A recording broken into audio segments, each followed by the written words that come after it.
Ser santos es ser reflejo del amor. Dios es amor y ama siempre. Presentamos Santo Debo Ser. Recorramos juntos el camino a la santidad al que hemos sido llamados. Escúchanos y conoce más sobre la vida en el espíritu de santidad.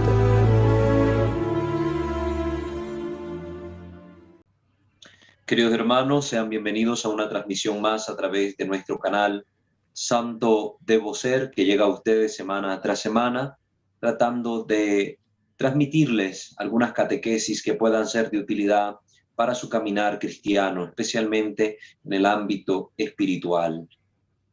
Les invitamos a suscribirse a este canal y activar la campana de notificaciones si aún no lo ha hecho, y también visitar nuestras otras plataformas. En Facebook tenemos nuestra página @WalterFajardo20 y en YouTube tenemos otros dos canales, Misterio de Fe, dedicado al ámbito litúrgico, y el canal Creo, Señor, Yo Creo, donde hemos preparado algunas catequesis apologéticas que pueden serles de utilidad en la defensa de la fe católica.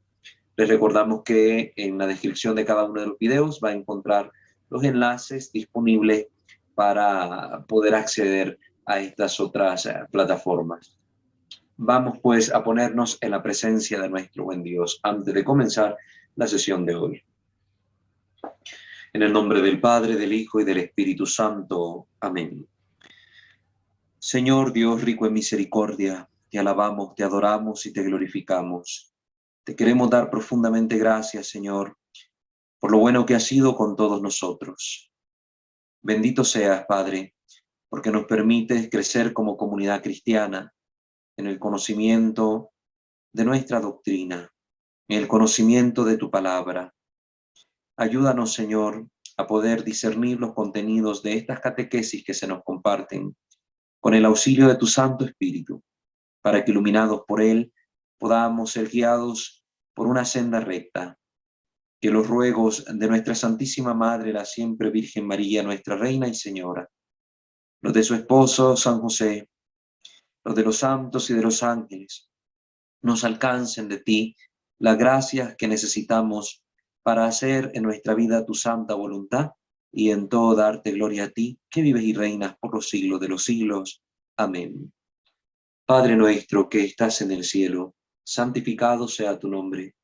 Venga a nosotros tu reino, hágase tu voluntad en la tierra como en el cielo. Danos hoy nuestro pan de cada día.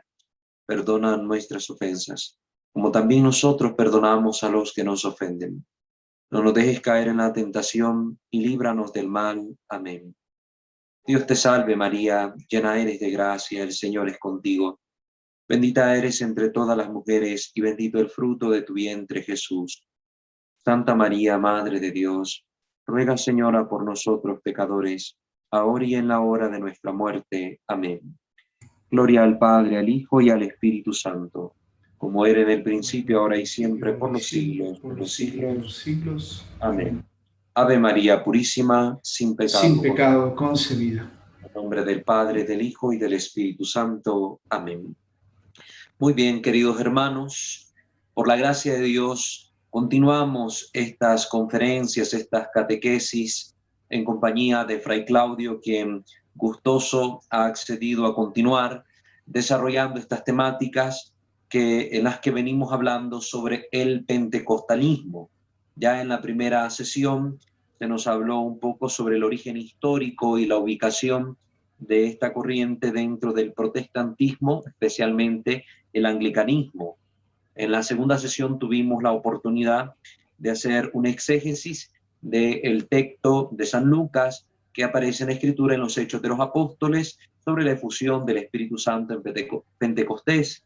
Y la sesión pasada hicimos también un exégesis del Evangelio de San Juan en el capítulo 20, donde se nos habla de la efusión del Espíritu Santo el día de la resurrección. Pues hoy vamos a continuar pues hablando sobre este tema del pentecostalismo, sobre todo con la particularidad de ver este desarrollo en las distintas fases que ha tenido, que se le denominan olas, las distintas olas, las famosas 3 olas del pentecostalismo.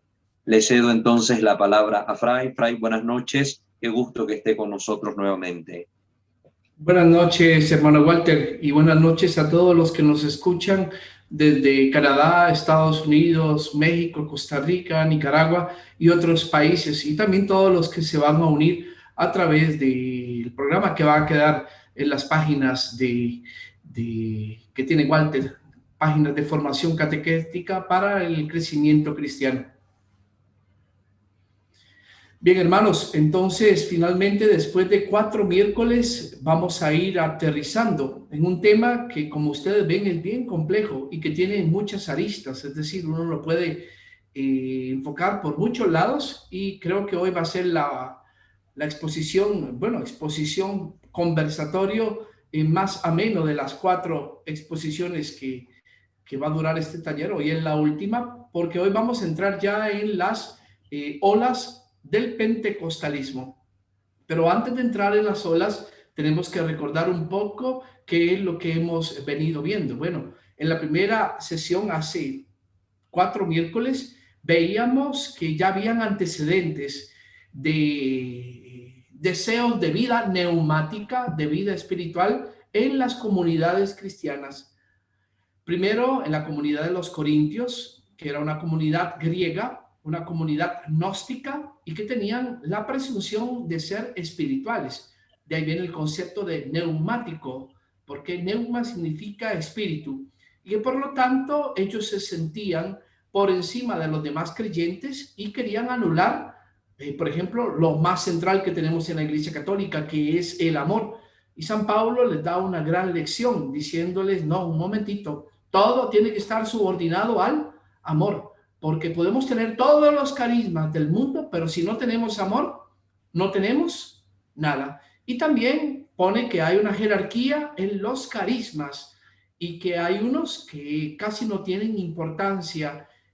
Ahora, acuérdense que aquí no estamos hablando de pentecostales en el sentido moderno, sino pentecostales en el sentido griego. Entonces aquí hubo la fusión de 2 grupos. Dígale un momentito.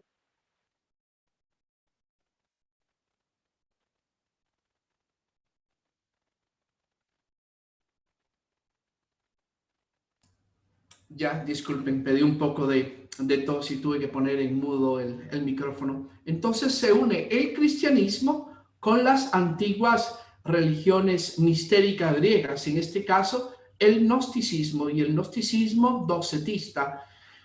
Entonces, de esa fusión es que se dan estos fenómenos, pero ya nos tenemos que preguntar, ¿los fenómenos que ellos defendían pertenecían al cristianismo original? No, no pertenecían al cristianismo original. Entre estos, el mentado, mal llamado don de lenguas. Y recordemos que según la teología católica, la palabra doron en griego, está reservada única y exclusivamente para los 7 dones de, y que todo el que, refiriéndose a la carta a los Corintios, hable de don, está fallando, porque la carta a los Corintios no habla sobre dones, habla sobre carismas, y esta distinción es muy importante. No es lo mismo don y no es lo mismo carisma. Entonces ya había aquí ese primer deseo. Después, todo esto los gnósticos han seguido viviendo y hasta el día de hoy siguen existiendo. Por cierto, hay influencia gnóstica, y aquí ya hablaríamos de otra cosa. Hay influencia de la nueva era en el pentecostalismo de tercera ola, pero después vamos a hablar un poco de ese tema.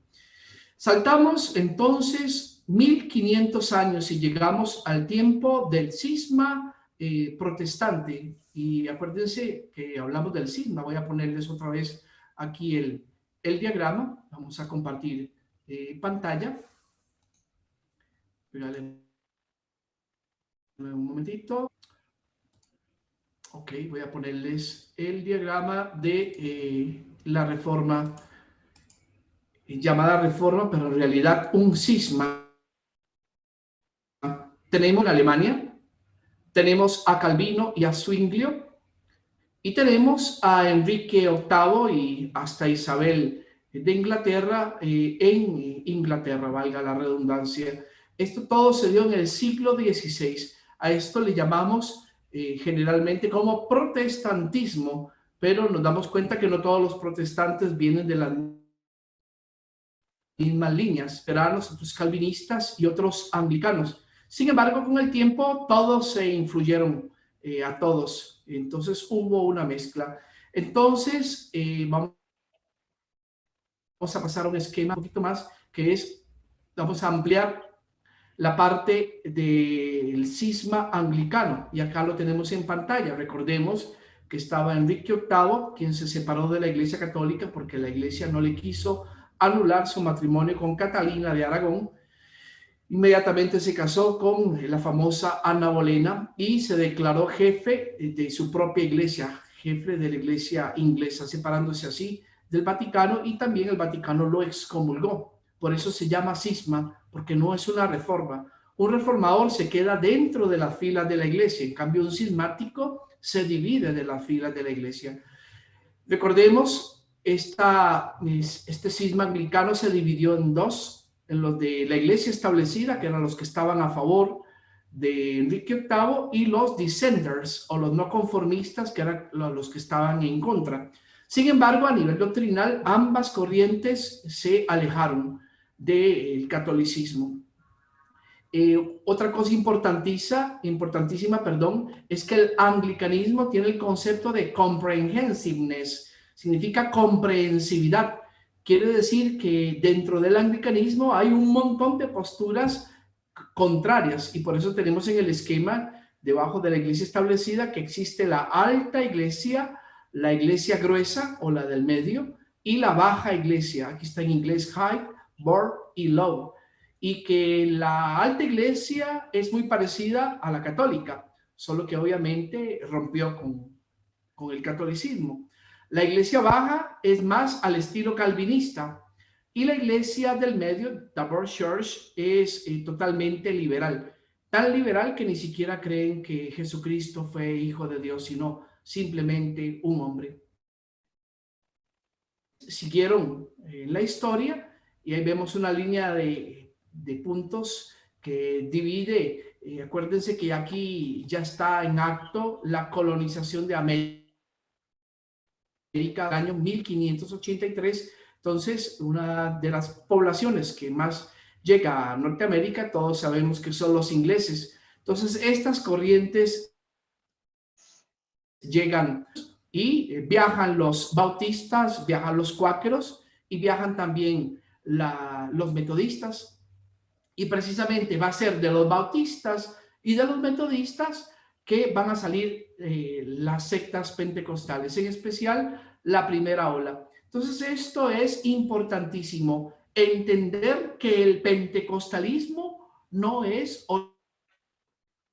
original, ¿no?, sino que el pentecostalismo viene de la línea anglicana y especialmente de la corriente metodista y bautista. Por eso afirmamos categóricamente que el padre del pentecostalismo es John Wesley, fundador de los metodistas. ¿Y quiénes eran los metodistas? Bueno, eran anglicanos que se separaron de la iglesia establecida y le pusieron un matiz nuevo a la predicación y un método bíblico novedoso, y empezaron a hablar, fueron los primeros que empezaron a hablar del segundo bautismo, y también empezaron a exaltar el asunto de hablar en lenguas y también de profetizar, elementos que van a ser centrales después en la historia o las pentecostales. Entonces, el pentecostalismo es de matriz teológica anglicana.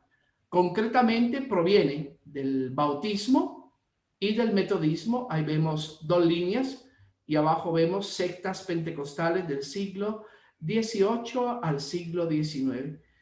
Entonces, no son corrientes católicas, y esto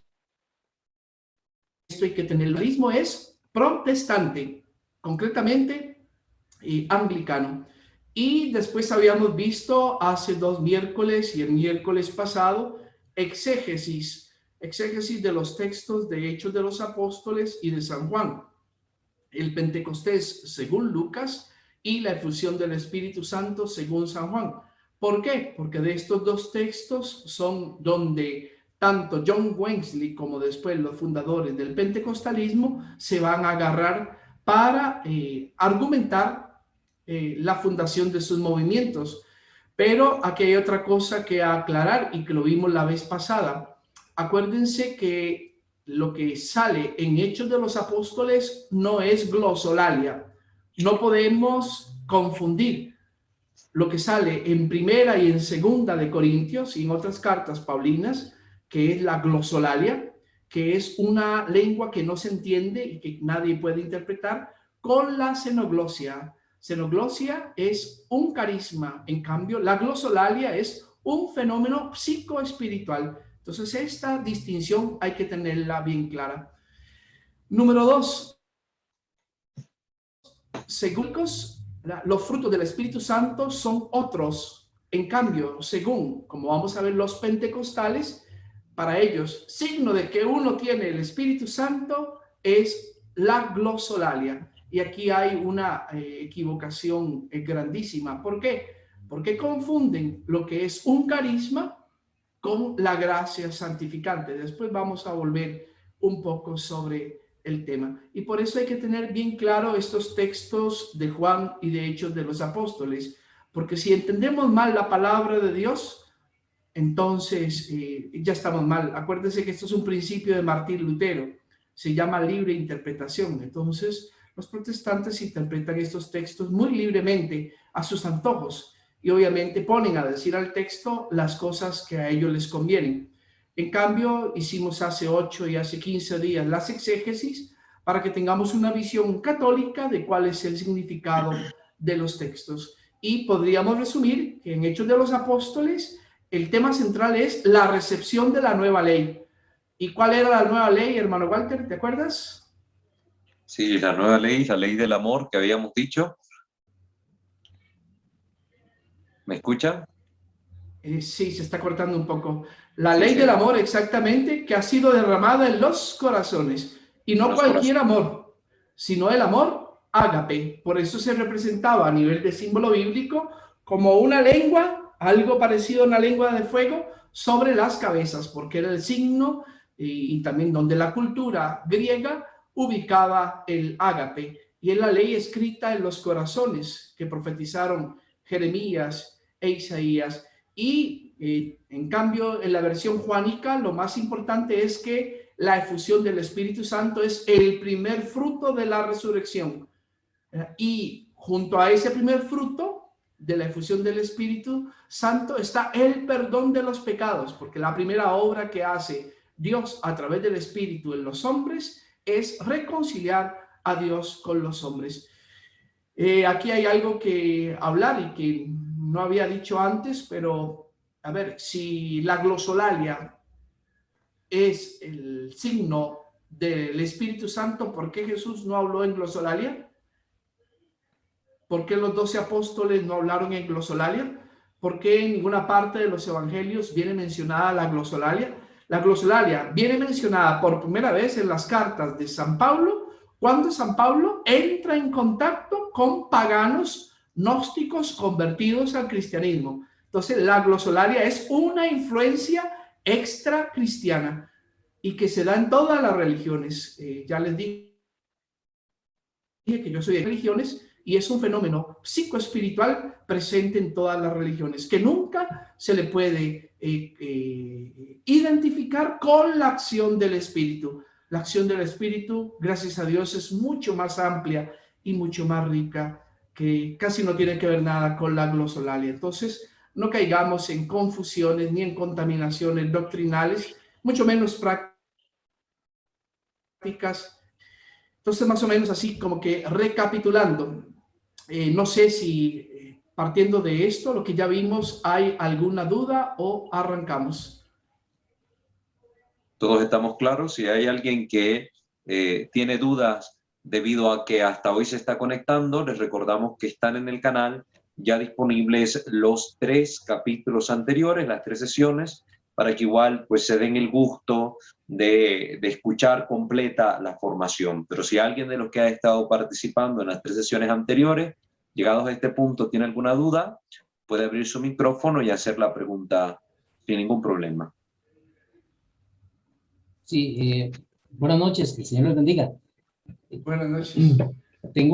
Bueno, en mi caso, pues voy a ser sincero, yo nací dentro de un movimiento de renovación carismática católica, pues la experiencia de el orar en lengua sí lo he experimentado en muchos grupos de los que he estado, ¿no? Tengo alrededor de unos 20 años de estar en estudio de alguna u otra forma. Y dentro del material que en algún momento he leído, hablaban, por ejemplo, que hay santos que han tenido ese don. Entonces, de ahí surge mi inquietud. Yo tengo claro, bueno, tal vez me expresé mal al decir don, ese carisma. Tengo claro que no es un don y que no necesariamente para recibir el don del Espíritu Santo requiere usted orar en lenguas. Pero, pues sí tengo, me nace esa inquietud. ¿Hasta qué punto eh, el practicar el orar en lenguas está bien o es aceptado dentro de la iglesia? Y muchas gracias por el espacio. Yo sé que son formaciones muy necesarias y de verdad muy agradecido con Fray Claudio porque le dan muy buenas luces a la palabra del Señor. Que Dios les bendiga. Igualmente al Padre Walter, que pues muy agradecido también de dar esta oportunidad de poder escuchar tan buenas ponencias. Perfecto. Bueno, gracias a ti más bien porque me das la oportunidad de profundizar aún más. Solo mencioné los apóstoles y Jesús, pero también hay que mencionar que en toda la patria no existe ni un solo padre de la iglesia que hable de la glosolalia. ¿Verdad? Hablan algunos de los textos de Hechos de los Apóstoles, pero en el sentido siempre de la xenoglosia. Entonces, xenoglosia y glosolalia no es lo mismo. Y también me gustaría saber cuáles santos te han dicho que han hablado en lenguas o que han tenido xenoglosia, que yo conozca y conozco bastante. No conozco ningún santo canonizado por la Iglesia Católica que haya tenido el fenómeno de la glosolalia. De la xenoglosia, sí, muchos. Sí, tal vez es la confusión que tengo yo. Sobre bueno, no sé si será xenoglosia más bien, entonces, y el que esté errado soy yo. He oído, por ejemplo, basado en un sermón de San Agustín, que creo que es o un estudio del Salmo 32, que él habla de que en algún momento de la oración, él ya no tiene cómo expresar palabras y le nace con un jubileo, expresa a él, que es una forma de expresarle a Dios el gozo que tiene con sonidos ininteligibles. Y de igual forma, Santa Teresa de Jesús, en el libro Las Moradas, en el capítulo 6, en el libro cuarto, si mal no recuerdo, ahorita se me escapa un poquito, pero creo que anda por ahí, hace alusión a que en algún momento también ella ora y se expresa de una forma ininteligible, por decirlo de esa forma. Ok, ambos hablan de gemidos, pero Ajá. gemir no significa glosolalia. Bueno, Gemir, no de gemido, sino más bien jubileo, lo que expresa jubilación, es la palabra que utiliza. Que es, no, tampoco dice eso, ¿verdad? Esas son ajá, malas traducciones. San ajá, Agustín escribió en latín y Santa ajá, Teresa en español del siglo XVI, pero sí te puedo garantizar que lo que ellos escribieron no se refiere en ninguna forma a glosolalia. Lo mismo le han querido achacar a San Francisco. San Francisco, cuando entraba en exaltación espiritual, hablaba en francés provenzal. Y he escuchado a gente de la renovación carismática diciendo que San Francisco hablaba en lenguas. No, simplemente que su mamá, Madonna Pica, era de Provenza, Francia. Entonces la lengua materna de San Francisco era el francés, no el italiano. Y cuando uno está exaltado, lo que le sale es lo primero que aprendió, la sí, lengua claro. materna. Pero te digo, y esto me he metido, por cierto, quiero aclarar, yo no tengo nada en contra de la renovación carismática. De hecho, fui miembro de la renovación carismática en Guatemala. Ahora, por cierto, encontré mi PIN de renovado y hice el proceso de renovación carismática y me metí adentro de la renovación carismática. Aclaro, nunca recibí el mentado don de lenguas y entré sin que nadie supiera que era casi diácono, porque ya estaba en mis últimos años de formación. Entonces yo no tengo nada. Ahora, sí tengo mucho en contra del pentecostalismo y tengo mucho en contra de los grupos de la renovación pentecostalizados y peligrosamente protestantes. Y he conocido dos tipos de grupos. Creo que caminamos el que está muy bien formado y católico, y el que está muy mal formado y a punto de hacerse pentecostal. Creo que caminamos. Vamos a hablar ahora de cómo nació la renovación carismática, y ese es uno de los temas, pero contestando tu pregunta, no hay asidero en ninguna historia de la vida de los santos católicos, ni de la historia de los carismas, ni de los estudiosos de los carismas para decir y afirmar que un santo católico habló en glosolalia. Xenoglosia sí, y pongo siempre a uno de los santos de mi orden, al Padre Pío de Pietrelcina. Xenoglosia es cuando lo llegaban a visitar gente extranjera y él solo hablaba dialecto del sur de Italia, de Foggia. Entonces él les hablaba en dialecto italiano y la gente le escuchaba en su lengua materna. La gente le hablaba en su lengua materna, por ejemplo, ruso, alemán, y el Padre Pío los escuchaba en italiano. Eso es la xenoglosia. La xenoglosia es un carisma de orden intelectual de traducción simultánea y que tiene que ver para el acto misionero y el acto de transmisión de la revelación. La diferencia entre glosolalia y xenoglosia es que la xenoglosia es audible, entendible y contestable. En cambio, la xenoglosia nadie la entiende.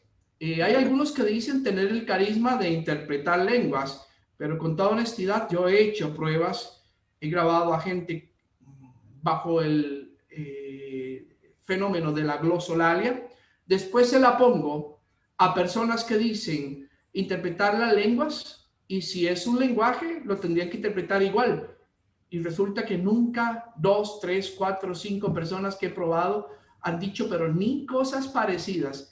Entonces, ahí es donde uno queda enclochado. Por cierto, no solo yo como académico estoy en contra de la glosolalia. Todos los pastores serios de las iglesias de la Reforma, luteranos, calvinistas y anglicanos, están en contra también de la glosolalia y en contra del pentecostalismo.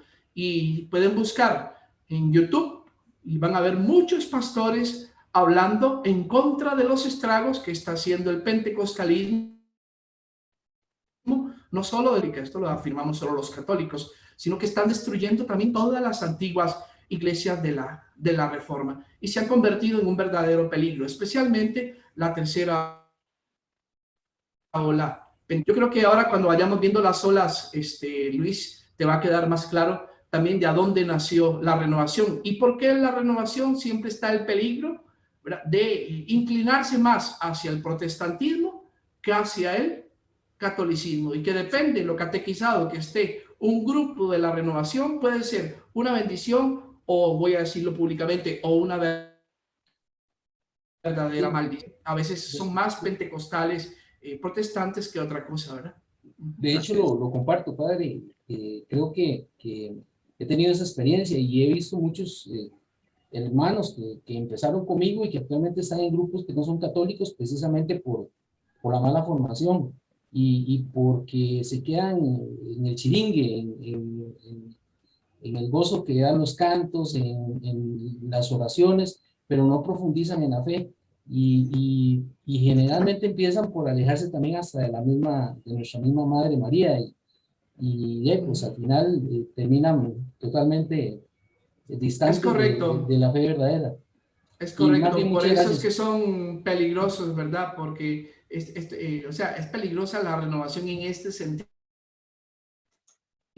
porque con influencia anglo, metodista, bautista, entonces tienen un ADN que los hace propensos a protestantizarse. Es como ahora que estamos con lo del COVID. Quien tiene comorbilidades y le pega el COVID, tiene más posibilidad de morirse. Bueno, digamos que la Renovación Carismática Católica tiene comorbilidades que la hacen, si se contagia de pentecostalismo, tener más posibilidad de terminar del otro lado que del lado nuestro.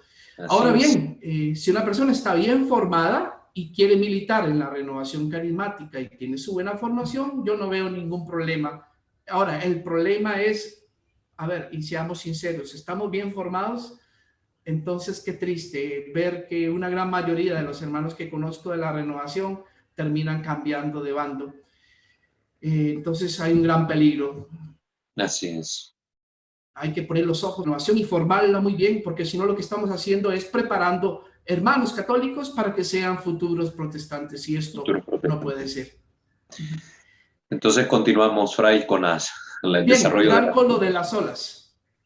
Ajá, por favor. hoy no voy a usar casi presentación, solo algunos elementos para que sea más esto un diálogo y sincero. Por cierto, que nadie se me vaya a sentir enojado ni ofendido. Vamos a hacer un intercambio de conocimientos. Entonces no vamos a caer ni de mi parte ni de parte de ustedes hacia mí en falacias personales. Es decir, vamos a hablar de ideas, de prácticas, de desviaciones, no de personas. Yo tengo inclusive pentecostales y bien desviados que son mis amigos personales y que los corrijo frontalmente en sus doctrinas, pero como ser humano son mis hermanos en Cristo y nos reunimos y tomamos café y debatimos y a veces hasta nos agarramos del moño. Bueno, yo como soy pelón no tienen mucho a dónde agarrarme de la barba. Nos amamos entrañablemente y nos respetamos, pero debatimos. Y así es. Y entonces a identificar ideas con personas. Vamos a hablar de ideas y de prácticas.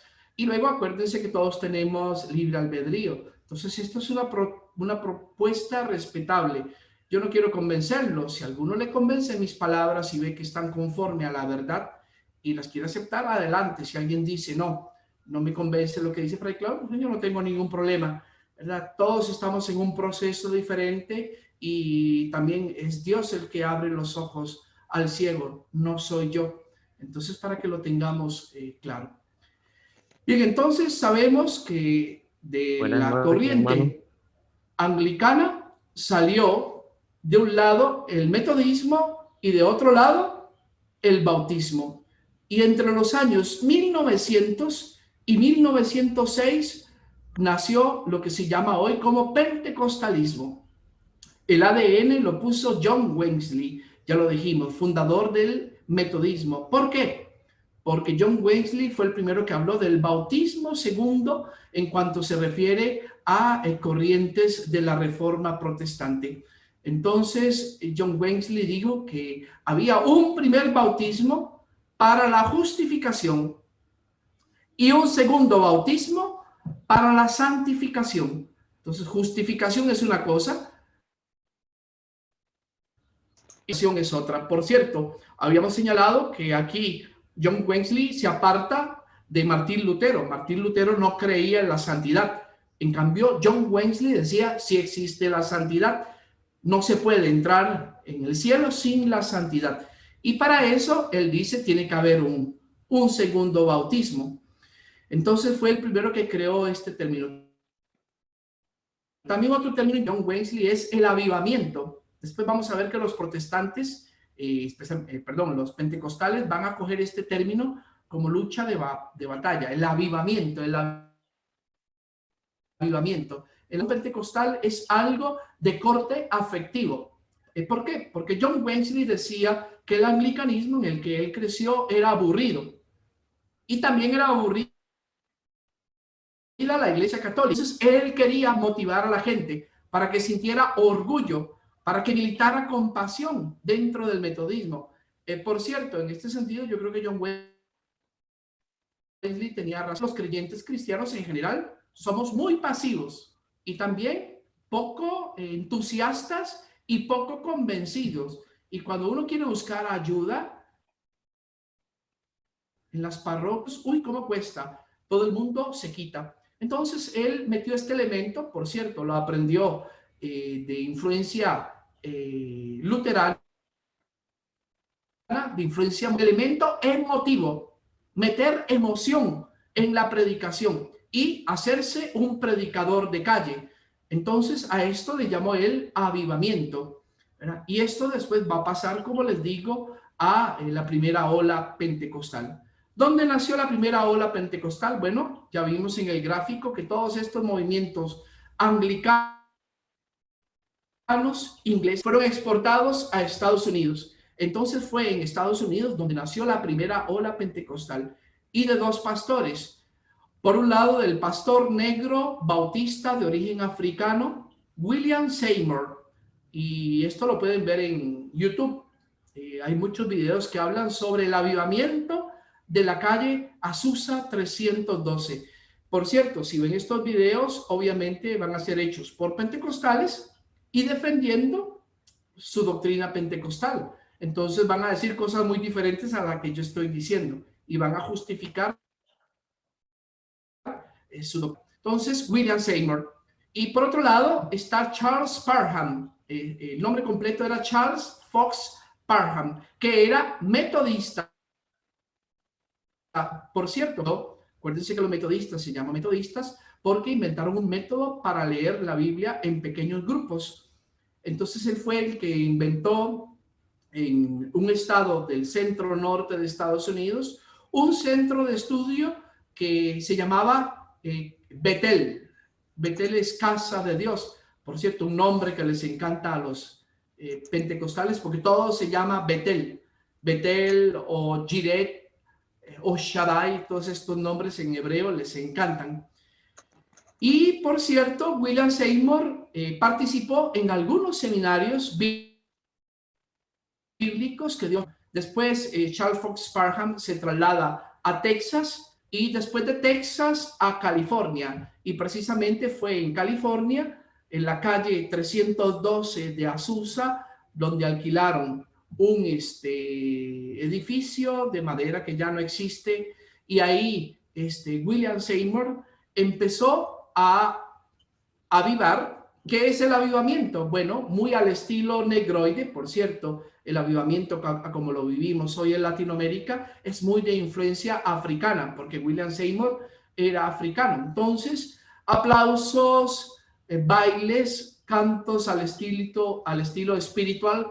Ustedes me imagino que vieron Cambio de Hábito, Sister Act, con Whoopi Goldberg. Bueno, ese tipo de cantos que se llaman gospel, ¿verdad? Cantos muy rítmicos, llenos de baile, de aplausos. También darle rienda suelta a las emociones. Dejarse ir, decían ellos, con el espíritu. Y fue precisamente ahí, por el año 1903, que una persona sufrió el fenómeno de la glosolalia, y esto siguió creciendo. Por cierto, aquí voy a compartirles una página porque no solo William Seymour y Charles Parham hicieron lo suyo, sino hubo también mano periodística. Voy a pasarles por acá, regálenme un momento.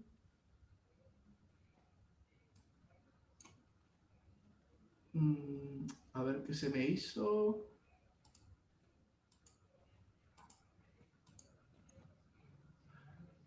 Ok, aquí hay un artista, un periodista. Este libro lo tengo por si a alguien le interesa. El periodista se llamaba Frank Bartelman y fue un periodista que publicó el famoso avivamiento de la calle Azusa, de la Azusa Street 312. Por cierto, en este libro, que lo tengo por aquí en PDF, después se lo puedo mandar al hermano Walter, él narra todo lo que pasó en esa calle Azusa y en lo que se llama la primera ola pentecostal.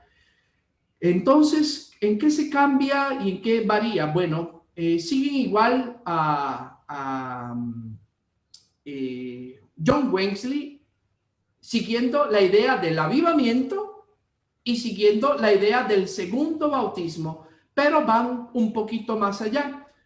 John Wesley, en el metodismo existe la xenoglosia, pero originalmente los metodistas no le daban tanta importancia a la xenoglosia, porque Wesley era partidario de la santidad y de la santidad moral. Entonces hacía más énfasis en cosas como que los hombres dejaran de tomar, que las mujeres no bailaran, que usaran en agua larga, cosas que todavía hoy vemos en muchos movimientos antes. En cambio, William Seymour y Charles Fox Parham ya dijeron explícitamente que el signo de haber recibido el bautismo en el Espíritu es la glosolalia. Entonces, el que no tiene glosolalia no ha recibido el bautismo en el Espíritu. Y por lo tanto, aquí ya dividió la comunidad en dos. Bueno, ya en el tiempo de John Wesley la comunidad se estaba dividiendo. ¿Por qué? Porque los que recibían el bautismo en el Espíritu eran considerados santos. Ahora, ya en el pentecostalismo, el que no recibía la glosolalia no había recibido el bautismo en el Espíritu. Por lo tanto, no había sido bautizado. Entonces, esto lo hacía ser un cristiano de segunda categoría. Entonces, aquí tres pilares importantes de la primera ola. William Seymour, por cierto, es el morenito que sale ahí en la ilustración. El de bigote es Charles Parham. Y el que está en grande a la derecha es Frank Bartleman, que es el periodista que le hizo promoción a la primera ola costal. Ahora aquí, ya seamos críticos y francos, no hemos visto lo mismo en ambientes de la renovación carismática y ambientes pentecostalizados. Y digo ambientes pentecostales.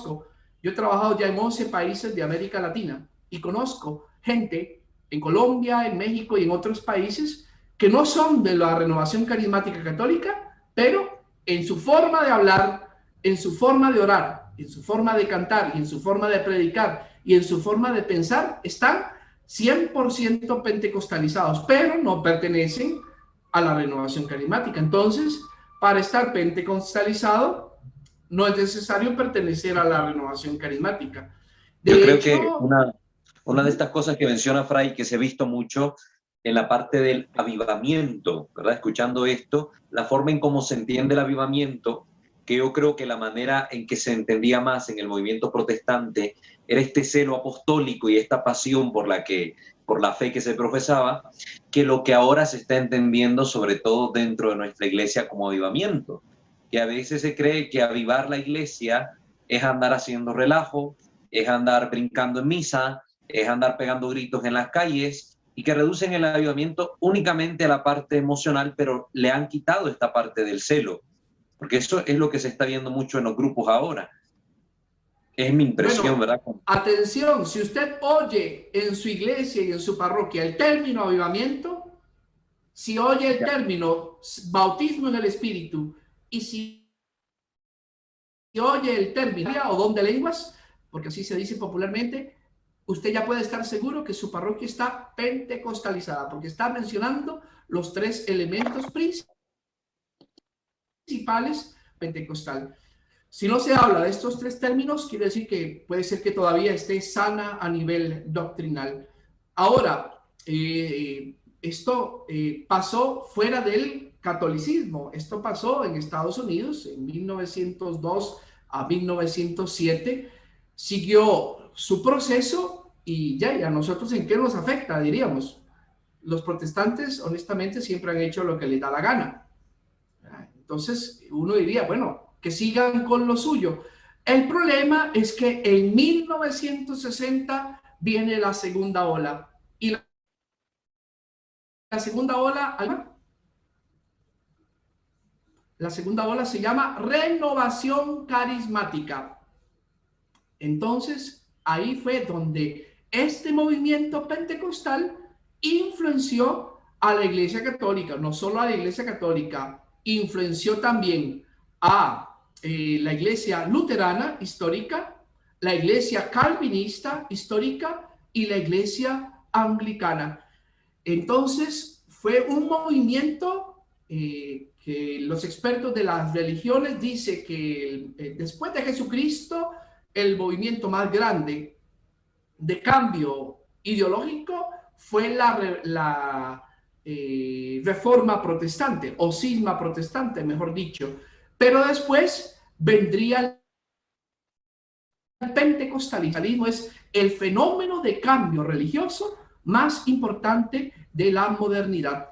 Entonces fue algo que influenció tanto que llenó a la Iglesia Católica, a la Iglesia Luterana, a la Iglesia Calvinista y a la Iglesia Anglicana. Voy a compartirles aquí la pantalla y es algo que ustedes pueden ver después en sus propias computadoras. Déjenme un momentito.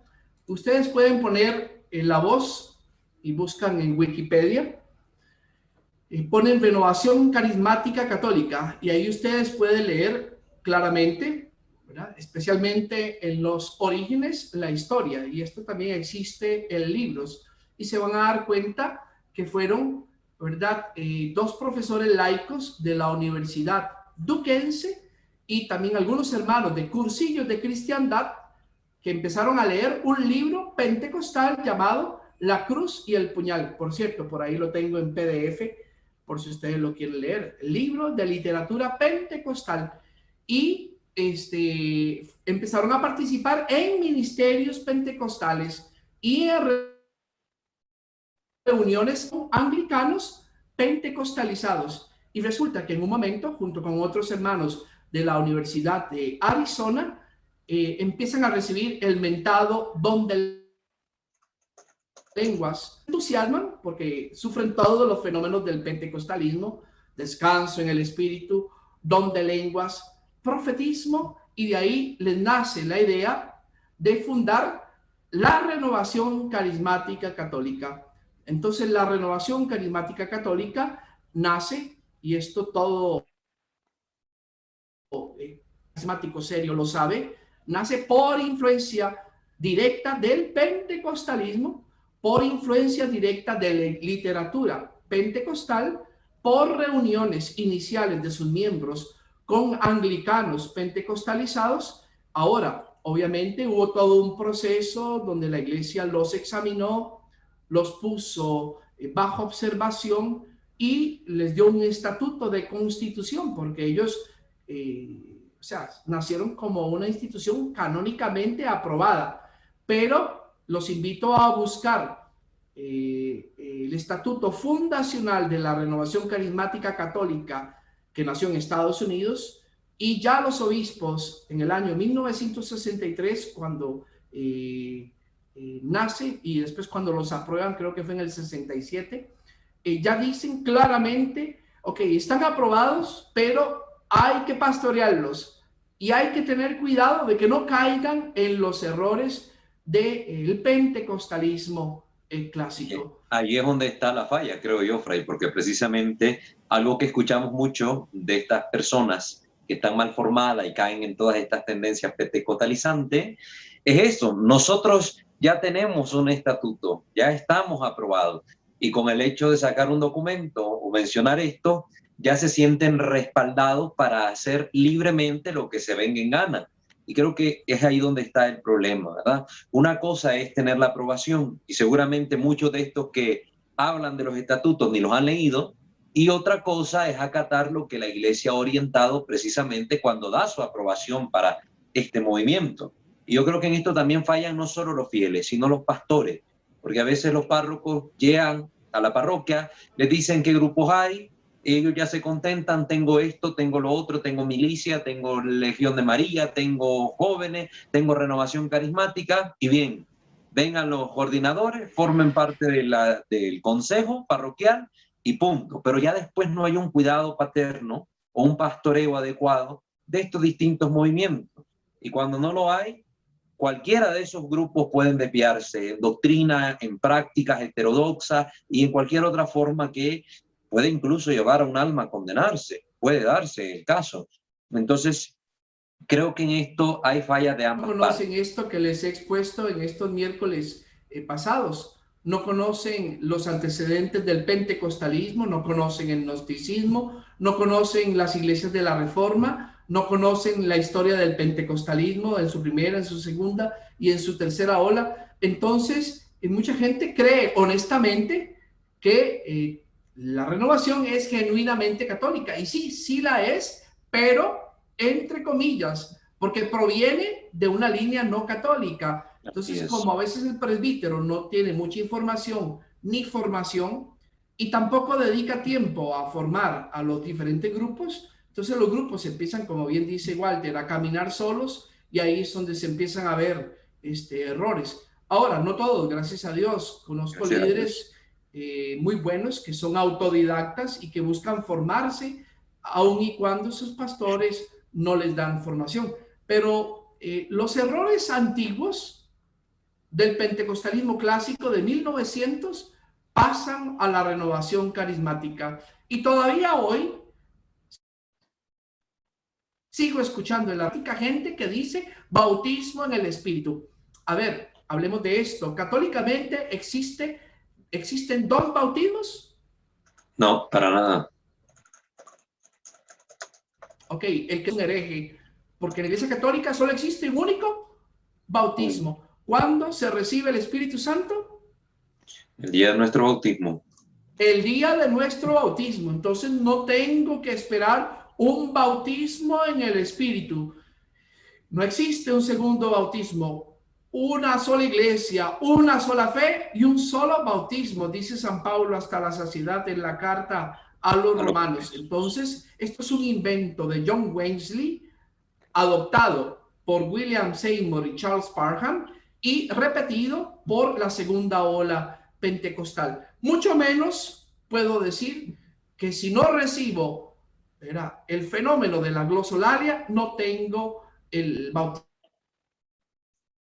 en el Espíritu. Y como les digo, yo milité 4 años en la renovación carismática y sí existe esa connotación, ¿verdad? Entonces, el que no recibe el bautismo en el Espíritu se siente mal, se siente como de segunda y empiezan a consultarle a uno después, ya cuando yo dije que era seminarista, que estaba a punto de ordenarme y que estaba ahí pues para hacer una investigación con la aprobación de los líderes de la renovación carismática católica de Guatemala. Entonces todo el mundo empezó a consultarme. Entonces muchos me dijeron, Fray, ¿y por qué es que yo no recibo el bautismo en el Espíritu?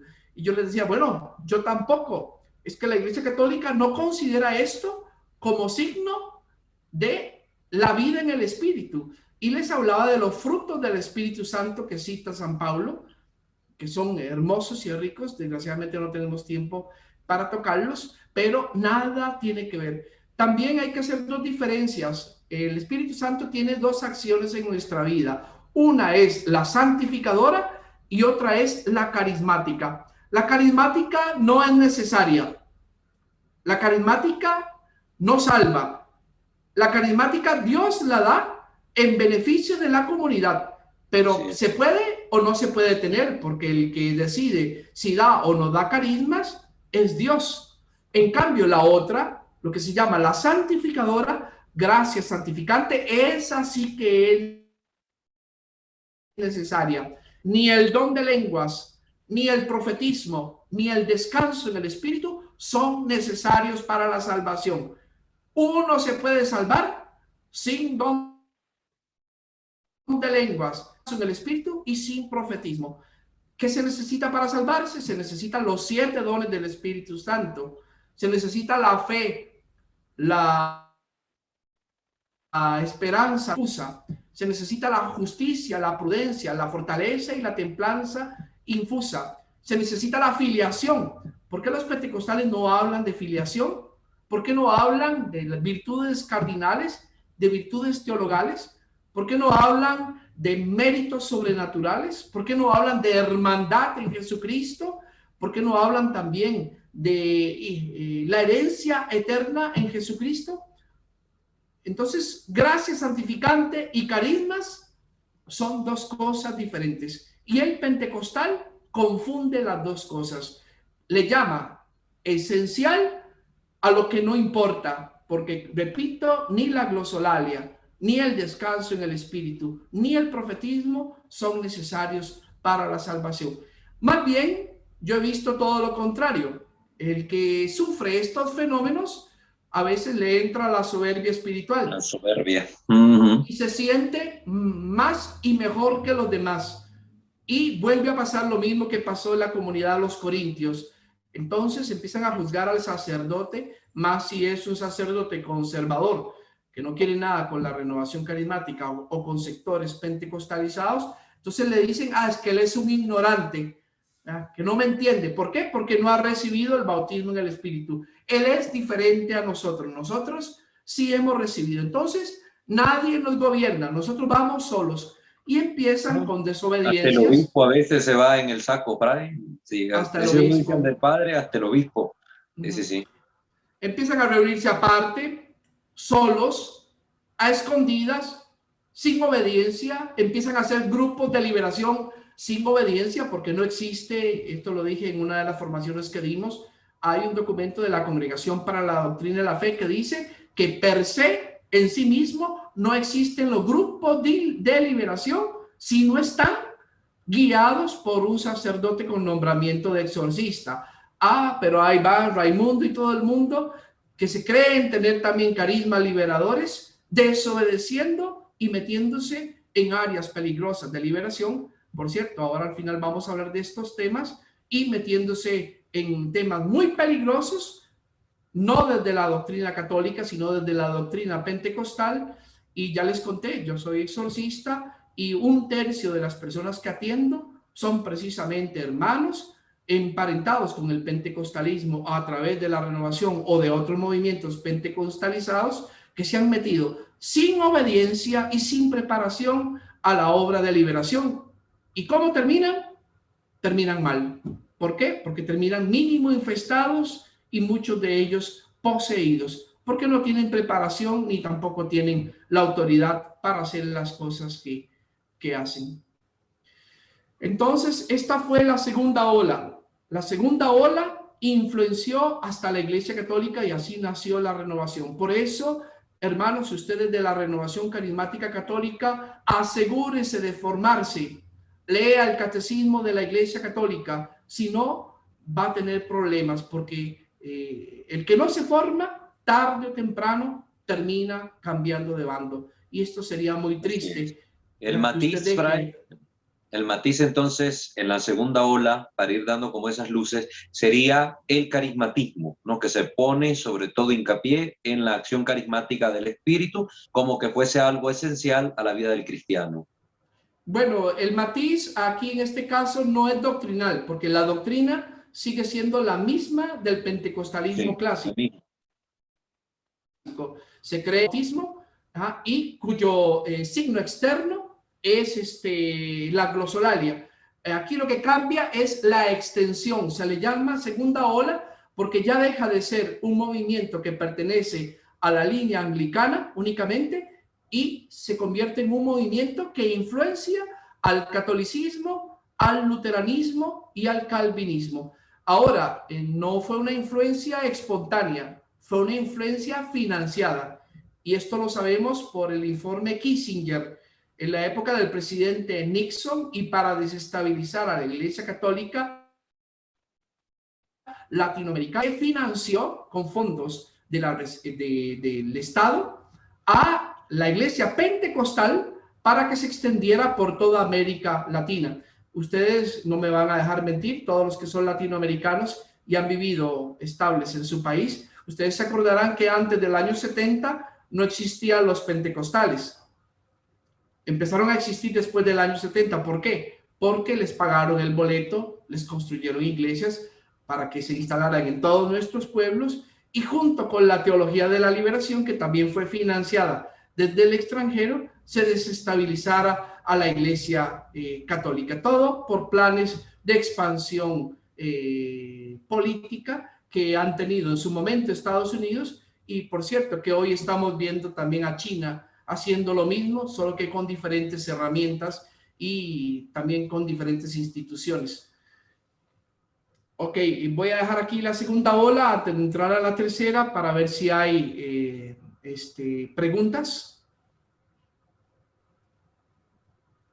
¿Hay alguna duda, queridos hermanos? Sí, les recuerdo la dinámica, tratar de decirnos su nombre y de qué país ¿no? Habla, porque eso también nos ayuda a conocernos como comunidad formativa. Entonces, para que lo tengamos presente, por favor. Parece que está fallando un poco el internet, no sé si el mío o el de otros, Sí, pero a cualquier veces se le cosa que no escucha se entienda. entrecortado por ahí. A veces le escucho entrecortado, ¿verdad? Pero sí ha entendido bastante bien todo lo que va diciendo hasta el momento. Ok, si algo no se entiende, me avisan para recalcar o repetir las ideas. Perfecto. Entonces, hermanos, si alguien quiere hacer un comentario sobre estas dos primeras olas que se han mencionado. Leslie creo que tenía una pregunta también. El hermano Leslie había levantado la mano. Le dijimos que esperar un momentito para poder desarrollar un poco el tema. No sé si está por ahí también. Ya no está conectado. Ok. Ok, ¿alguien más que tenga pregunta? Si no, seguimos, porque creo que la última parte va a ser la de más preguntas. Ok, entonces sigamos adelante. Ok, por el dinamismo que tiene el pentecostalismo, el pentecostalismo siempre sigue adelante. ¿Por qué? Porque nació en la reforma del siglo XVI. Y acuérdense que la reforma del siglo XVI tiene un principio que se llama libre interpretación. Entonces, tanto los calvinistas como los luteranos como los anglicanos aplican el principio de libre interpretación. Y mucho más los anglicanos, porque los anglicanos no solo interpretaban libremente la palabra, sino que tenían ese principio que ya les hablé, comprensividad, que significa que dentro de sus mismas filas históricamente que pensaban muy diferente, los de la alta, los de la baja y los de la iglesia gruesa. Entonces, esto hace que los anglicanos sean muy creativos, muy volátiles. Entonces, siguen inventando, metiendo y metiendo cosas nuevas. Atención, en esto somos, perdón. Hasta nuestros días, le digo. Hasta nuestros días. Nosotros somos muy diferentes y creo que para muestra un botón, miren cómo está vestido el padre Walter. Miren cómo estoy vestido yo al estilo de ropa del siglo XII de San Francisco de Asís. El catolicismo está anclado en la tradición y nosotros hacemos muchas cosas por tradición. En cambio, el pentecostalismo es etnovista. No le gusta lo viejo, quiere solo lo nuevo. Por cierto, y esto es peligroso, ¿por qué? Porque no quieren que la gente sea a imagen y semejanza de Cristo, sino quieren a un Cristo a imagen y semejanza de la gente y de la gente posmoderna. Entonces ellos van variando y metiendo novedades. ¿Por qué? Porque tienen el concepto del éxito, de atraer gente, el avivamiento, la emoción, la música, las luces. Entonces esto siguió avanzando y vamos aquí a ponerle una proyección. El que quiera prepararse más, pues puede buscar información sobre este señor. Aquí tenemos el padre de la tercera ola pentecostal, el famoso Peter Wagner. Peter Wagner dijo que tenía que hacer una renovación, y una renovación de dos cosas principalmente, del apostolado y del profetismo. Miren los libros que empezó a escribir: Oración de guerra, Destrucción de fortalezas, Escudo de oración, Confrontemos potestades, Iglesias que oran. Y estos son solo algunos de sus libros. Él fue el primero que se declaró apóstol internacional, porque dijo que llevábamos más de 1900 años sin usar este término. Y esto es muy peligroso, porque ni los católicos, ni los fundadores de las iglesias de la Reforma, ni tampoco de la primera ola pentecostal, ni tampoco de la segunda, se habían atrevido a usurpar el término de apóstoles. Y en cambio, ellos empezaron a usarlo. Él fue el primero que se declaró. Por ejemplo, tenemos hoy en América Latina algunos que empezaron siendo pastores, por ejemplo, Guillermo Maldonado. ¿Y cómo se llama ahora? Superapóstol. Superapóstol. Cash Luna, ¿y cómo se llama ahora? Ahora, no es apóstol en el sentido de ser enviado, porque apostelo en griego significa ser enviado, sino apóstol igual a los 12 apóstoles, porque ellos se sienten los últimos apóstoles, porque también entre la predicación que tienen es la llegada de un gran cataclismo. Y también restauran el profetismo, y esto es importantísimo. ¿Por qué? Porque ya ellos no creen en la palabra de Dios. Y acuérdense que los católicos creemos en la palabra de Dios, en la tradición y en el magisterio. Los de la Reforma mandan a la basura la tradición y el magisterio y solo se quedan con la palabra de Dios. Ahora, los pentecostales clásicos todavía leían la palabra de Dios interpretada libremente. Los pentecostales de segunda ola todavía leen la palabra de Dios interpretada libremente. Pero los de tercera ola dicen no. Ahora, Dios, lo más importante para ellos es la revelación privada. Entonces, si tengo un apóstol en mi iglesia y que es a la vez profeta, ¿para qué necesito la palabra de Dios? Únicamente para justificar lo que ya Dios me ha dicho. Entonces, esta es una de las cosas más diferentes que tenemos. Ahora, empieza a hablarse, porque esto es un movimiento muy de los pastores compiten para ver quién dice cosas nuevas, de un tercer bautismo. Y empieza a hablar Peter Wagner de un tercer bautismo de signos y poder para el crecimiento, dice él. Entonces, tenemos que renovarlo todo y que el pentecostalismo crezca y se da un gran impulso misionero. Hoy por hoy, el pentecostalismo es tan fuerte que ha hecho desaparecer todas las iglesias evangélicas, casi todas las iglesias bautistas, y ha llenado y contaminado a todos los metodistas y a un gran porcentaje de católicos. Ahora, los pentecostales de tercera ola se separan totalmente de las iglesias históricas. Ya no quieren tener nada que ver con los luteranos, con los calvinistas y con los anglicanos. También porque antes, como eran filiales de iglesias de Estados Unidos, tenían que pagar derechos y cosas. Entonces ahora se independizaron. Metieron también a las mujeres, otra novedad. Metieron también las mega iglesias porque les interesa la cantidad y el éxito. Claro, después vamos a ver que detrás está también el económico, porque una de las líneas más fuertes teológicas que van a defender es la prosperidad. Ahora ya no le predican al pueblo como hacían los pentecostales de primera ola y de segunda ola. Ahora suben de categoría social y le predican a la gente de clase media y de clase alta. También compran canales y empiezan con iglesia electrónica. Compran inclusive satélites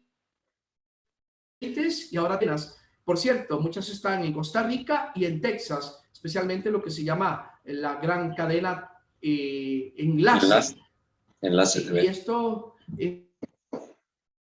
y también edades pentecostales. Por cierto, muchos pentecostales latinoamericanos vienen a formarse en Costa Rica porque aquí están las universidades que los forman. Empiezan también en los años 80 a darse el movimiento música. Entonces, la predicación y la música se vuelven los dos elementos más importantes de la secta pentecostal de tercera ola. ¿Por qué? Porque van a trabajar mucho a nivel psicológico y a nivel de motivación con lo que se llaman estados alterados de la conciencia. Emocionalismo espiritual. Esto es importante lo que acabo de decir. ¿Qué significa emocionalismo? Entonces, la vida espiritual se reduce a lo que yo pueda sentir. Si no siento vida espiritual. Número 2, hedonismo. Tengo que buscar sentir rico. Si no me hace sentir rico, no estoy recibiendo la experiencia del Espíritu. Entonces, ¿qué hacen estos pastores? Bueno, poner a bailar, poner a brincar, poner a cantar. Primero te hacen llorar, después arregados y golpeándote en el pecho y haciendo confesiones públicas. Después te ponen a danzar, después tienes una descarga psicológica y te desmayas, y después al final te pasan el data card para que des tu diezmo y tu ofrenda. Entonces con una mano te pone la anestesia y con la otra te clavan el bisturí.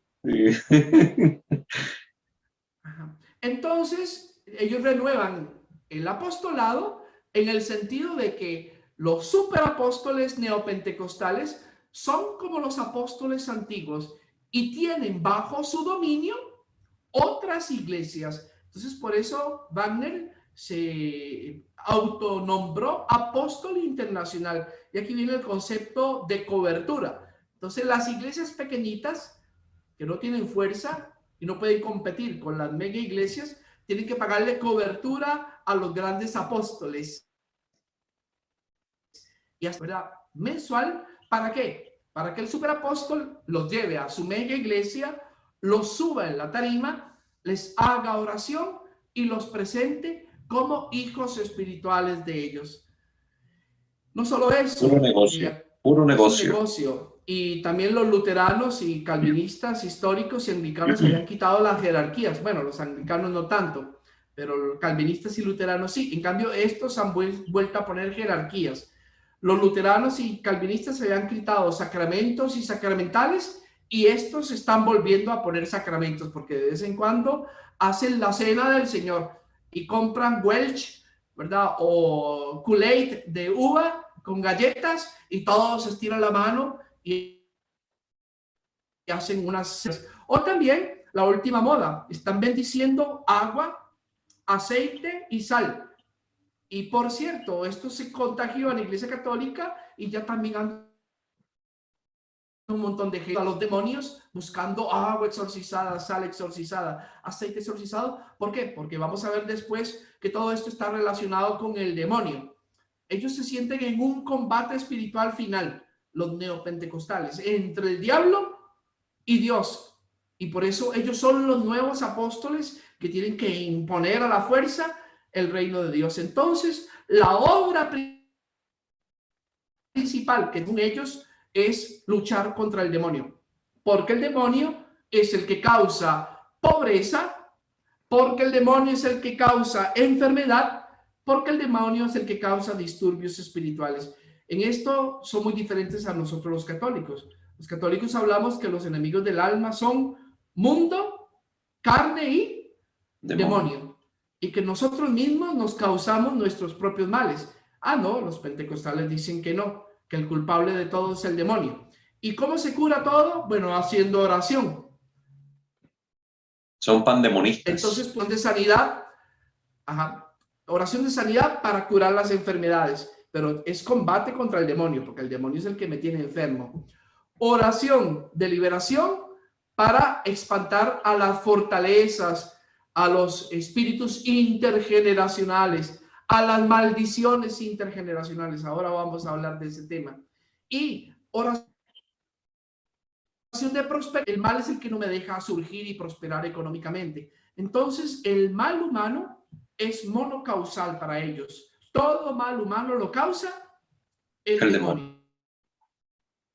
Por lo tanto, lo que vale la pena hacer es el combate espiritual. Y por eso ven los títulos de Wagner: oración de guerra, la destrucción de fortalezas, escudo de oración, confrontemos las potestades, cristianos que oran. Y por eso ahí van a escuchar gente: padre, ya yo hice la oración de Jericó. Padre, ya yo hice... sí, el cerco de Jericó. Ya yo hice sellamientos y bajé de internet oraciones de sellamientos y me recomendaron que cogiera aceite exorcizado, agua y sal, los mezclara y que tomara todos los días y que untara el norte, el sur, el este y el oeste, las jambas de las puertas, las ventanas, porque nos está atacando el diablo. Padre, el COVID es demoníaco. Padre, el Papa es el fundador del nuevo orden mundial y hay que luchar contra el Papa, porque hasta el Papa ya el demonio lo contagió. Ay, Dios mío. Todo eso es neopentecostalismo de tercera ola. Y en eso estamos en la Iglesia Católica. Y voy a entroncar el tema. Después del año 1973, una película muy famosa que todos vieron y que muchos de nosotros nos traumó, que se llamó El Exorcista, se metió el tema de la demonología en Hollywood. Y por ese tema, el tema del exorcismo se hizo famoso, a tal punto que al año mínimo salen 3 películas que tienen que ver con el exorcismo. En estos momentos se están dando 2, Ruega por Nosotros y El Conjuro 3. Por cierto, aquí en México hay 5. En México. Envíamelas.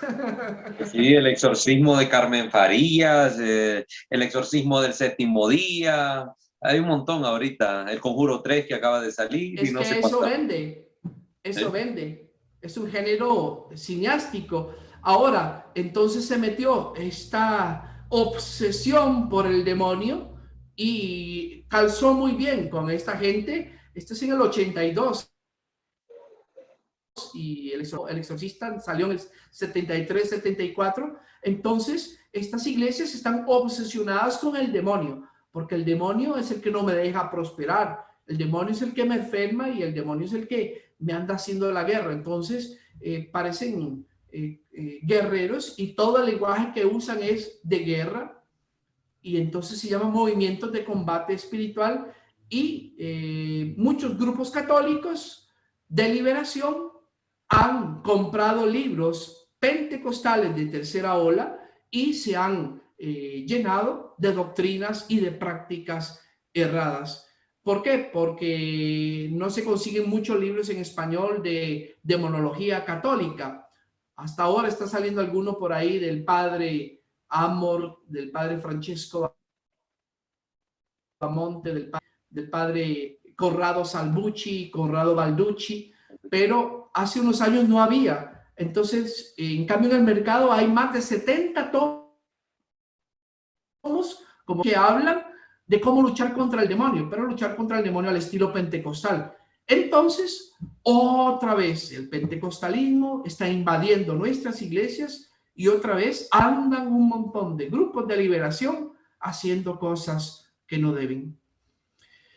Ok, voy a frenar aquí porque entonces ya introduje el tema y ahora sí vamos a caer en lo que venía en el título inicial de este taller, que era cadenas intergeneracionales. Pero antes de esto, quiero a ver si hay preguntas o comentarios.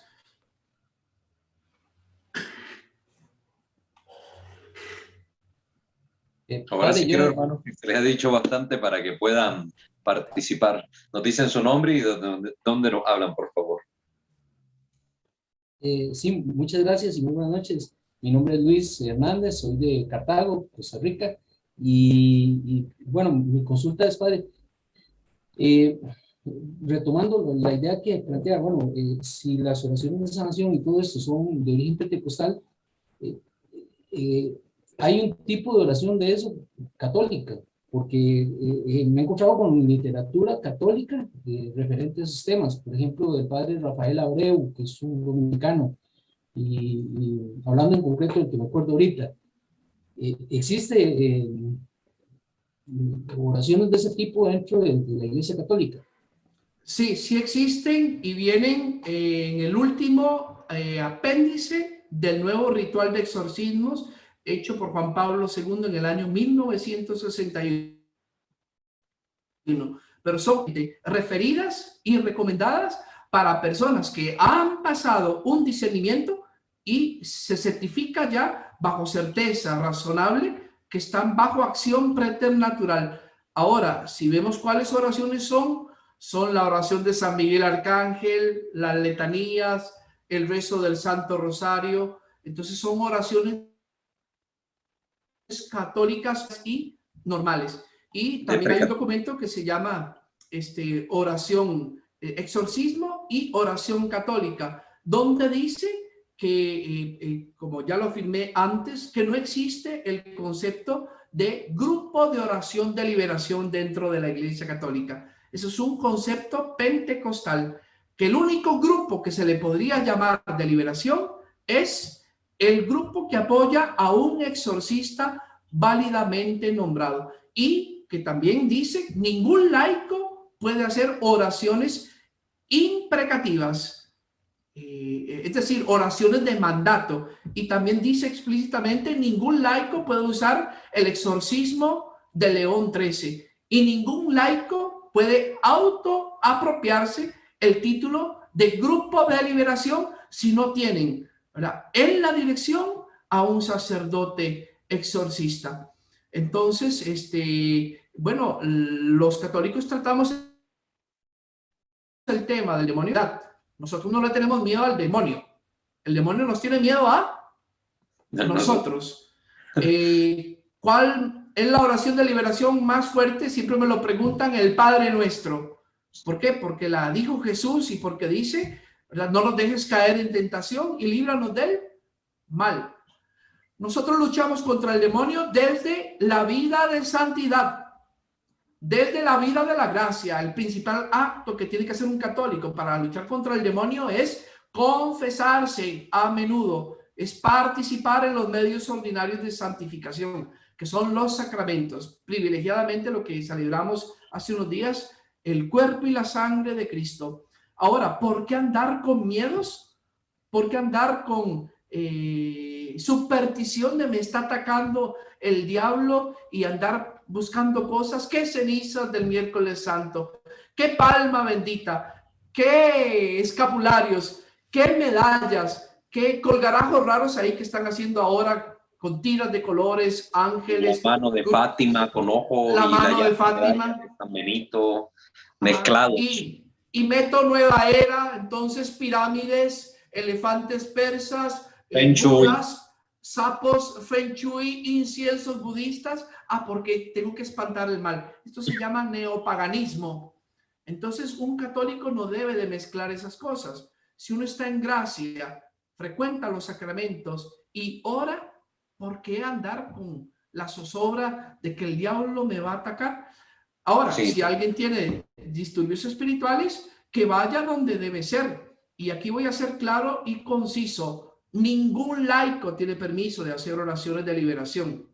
Ningún sacerdote, sin el nombramiento explícito del obispo, puede hacer oraciones de liberación. Y hay un montón de sacerdotes que lo hacen. Y mi experiencia como exorcista y demonólogo es que en lugar de ayudarle a las personas, empeoran las situaciones. Normalmente cuando los casos llegan a mí, ya han pasado por evangélicos, por grupos que dicen ser ecuménicos, eso es el segundo nivel. Después por brujos de magia blanca. Después por medicina alternativa, Reiki, que es espiritismo, constelaciones familiares, ¿verdad?, y un montón de cosas, yoga, ¿verdad? Después se van al oscuro. Sí, buscar la Santa Muerte, santeros, ¿verdad? Palería Mayombe. Y ya cuando están bien fregados, si no saben qué hacer, están vomitando sapos, literalmente, ahí sí, corro al obispo a ver qué padre me puede hacer exorcismo. ¿Y por qué no fueron desde el inicio? Mucha gente va a buscar oración de liberación sin tener nada. Y es ahí dentro de la oración que sale infestada. O va donde el brujo porque se cree tener un mal. Es que me hicieron un maleficio, me tiene celos. Van sin nada y regresan a su casa poseídos. Yo no entiendo. La superstición nos está matando. Dejo el tema ahí porque me imagino que tendrás muchas preguntas sobre el asunto. Yo creo que también ahí, Fray, hay que tener cuidado con lo que dice el hermano Luis. Con estos títulos andan varias obras supuestamente católicas, pero que traen dentro de su contenido un tipo de oración de sanación o de liberación, y todo el estilo es oraciones imprecativas de mandato, de órdenes, dentro de uno mismo o a la casa. Hay que tener cuidado, porque aunque diga todo católico, lo que diga sello, expulso, cancelo, Dinero. no es católico. Todo lo que diga mandatos directos contra el demonio no es católico. Es más, todo lo que diga oración de liberación, oración de sanidad, oración de prosperidad, usted sabe que son conceptos pentecostales de tercera ola. Póngalo entre paréntesis y atención, no crea que porque el libro lo hizo un padre, el libro es católico, porque también hay padres, y aquí ya lo he mencionado y lo vuelvo a mencionar, especialmente mexicanos y colombianos, porque son de más problemas he detectado, que están pentecostalizados, que han construido sectas dentro de la misma Iglesia Católica y que están en problemas serios, que están predicando doctrina torcida y haciendo prácticas torcidas que están perdiendo a los católicos. Por ahí andan unos libros rojos de un padre colombiano que dice oración de liberación 1, 2 y 3, y ahora sacaron uno más gordo. Cuidado, no le haga caso. Por ahí anda también un libro de la preciosa sangre de Cristo con un rostro sangrante, o unos libritos verdes que dice también oración a la sangre de Cristo. No son católicos. Cuidado, no todo lo que brilla es oro. Y todos estos libros que dicen combate espiritual, de esas, oración de Jericó, demonios intergeneracionales, etcétera, todo eso es pentecostal. Usted sepa que la Iglesia Católica, los únicos autorizados para hacer mismo son los exorcistas. Y cuando usted vaya a pedir oración de liberación, lo mínimo que debería preguntar es al padre: Padre, ¿usted es exorcista? ¿Usted tiene autorización de su obispo? Es como que si usted tiene cáncer y quiere un oncólogo, usted le pregunta si es graduado o no es graduado. O va donde cualquier médico alternativo que le dice que con cristales le va a quitar el cáncer. ¿Usted le creería? ¿Y por qué somos tan ingenuos de andar de padre en padre? Casi todos de la renovación, por eso tengo mis cositas contra la renovación, en oración de liberación. Y aquí yo me pregunto, bueno, si estos sacerdotes no tienen autoridad del obispo, ¿cómo se va a vencer al desobediente con desobediencia? El demonio es el padre de la desobediencia, y si un presbítero pretende vencerlo desobedeciendo a su obispo, entonces, ¿por qué? Si usted se siente que está mal a nivel espiritual y con serios problemas, busque un sacerdote exorcista, no busque sacerdotes que hagan oración de liberación. Todo eso que se hace en las parroquias está mal, de exponer el Santísimo y hacer oraciones de liberación. Y andar tocando a la gente con el Santísimo. Misas de sanación no existe en la Iglesia Católica, ¿verdad? Las misas de sanación. No existe tampoco las oraciones de prosperidad. Entonces, no caigan.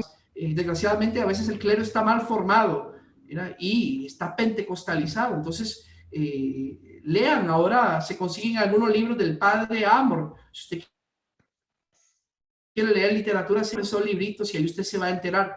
Si el sacerdote no tiene nombramiento, mejor ni lo busque. Es peligroso. Empeora su situación.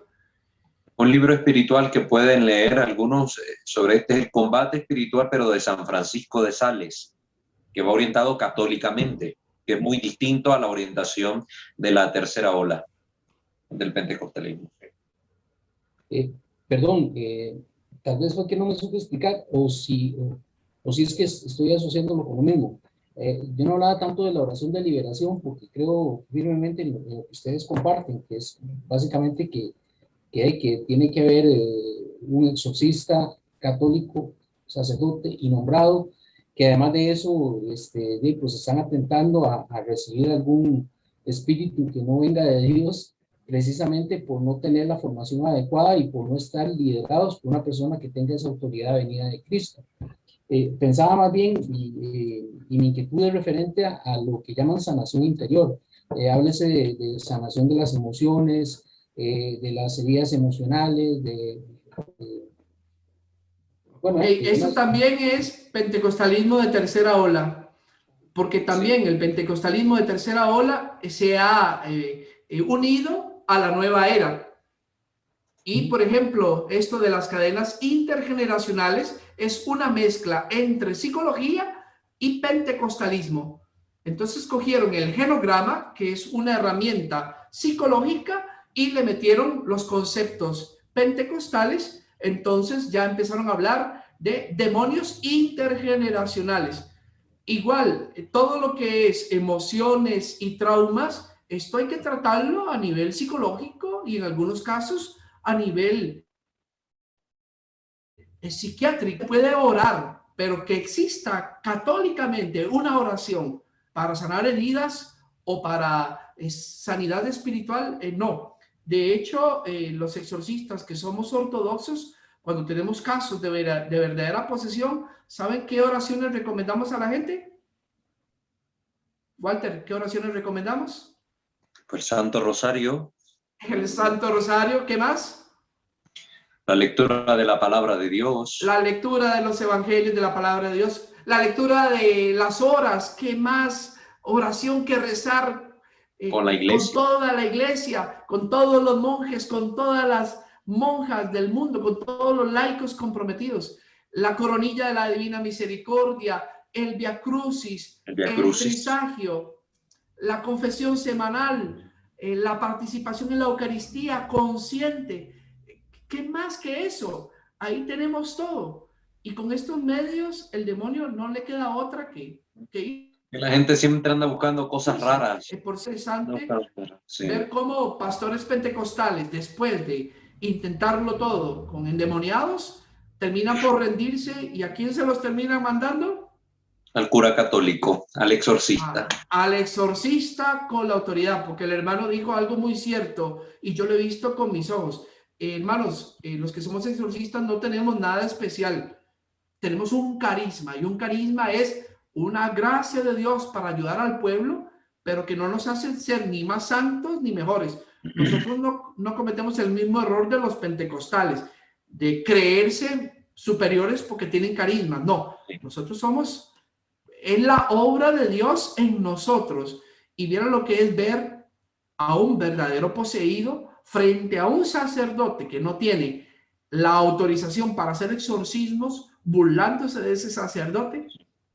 Ojo con eso, padre, porque precisamente una de estas películas que le dije que estrenaron aquí en México, El exorcismo del séptimo día, presenta esta cualidad, precisamente que los exorcistas son como un tipo de fenómeno raro dentro de los sacerdotes católicos, que son algún tipo de sacerdotes especiales con superpoderes, con videncia, profetismo y otras cosas. Falso.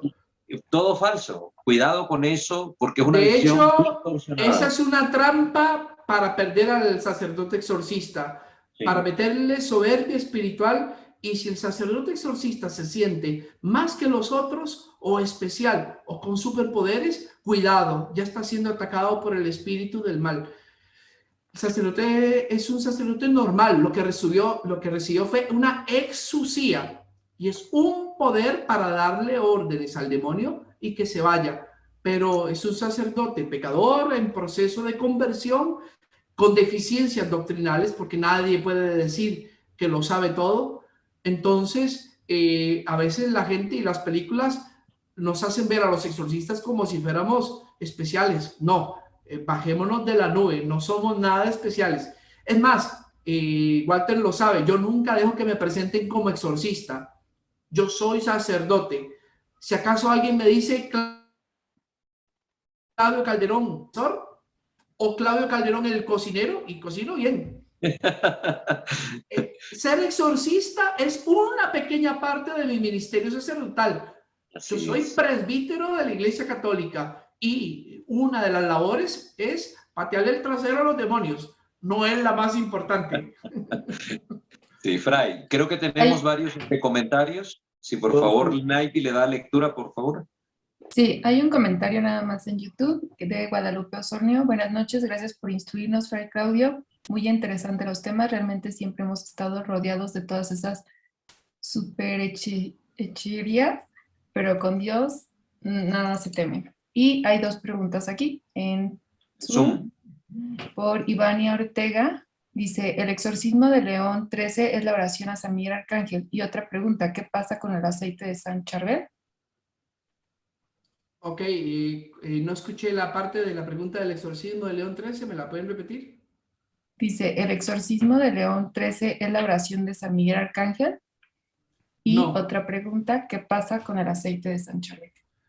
Ok, el exorcismo de León XIII no es la misma oración a San Miguel Arcángel. Hay una oración que podemos hacerla todos, y yo la hago después de todas las misas, que es: San Miguel Arcángel, defiéndenos en la lucha, sé nuestro baluarte en la batalla contra los ataques y acechanzas del enemigo. Que Dios manifieste en ti la humilde oración, y tu príncipe de las milicias celestiales, con el poder que Dios te ha conferido, arroja para siempre a los infiernos a Satanás y a los demás espíritus que vagan por el mundo para la perdición de las almas.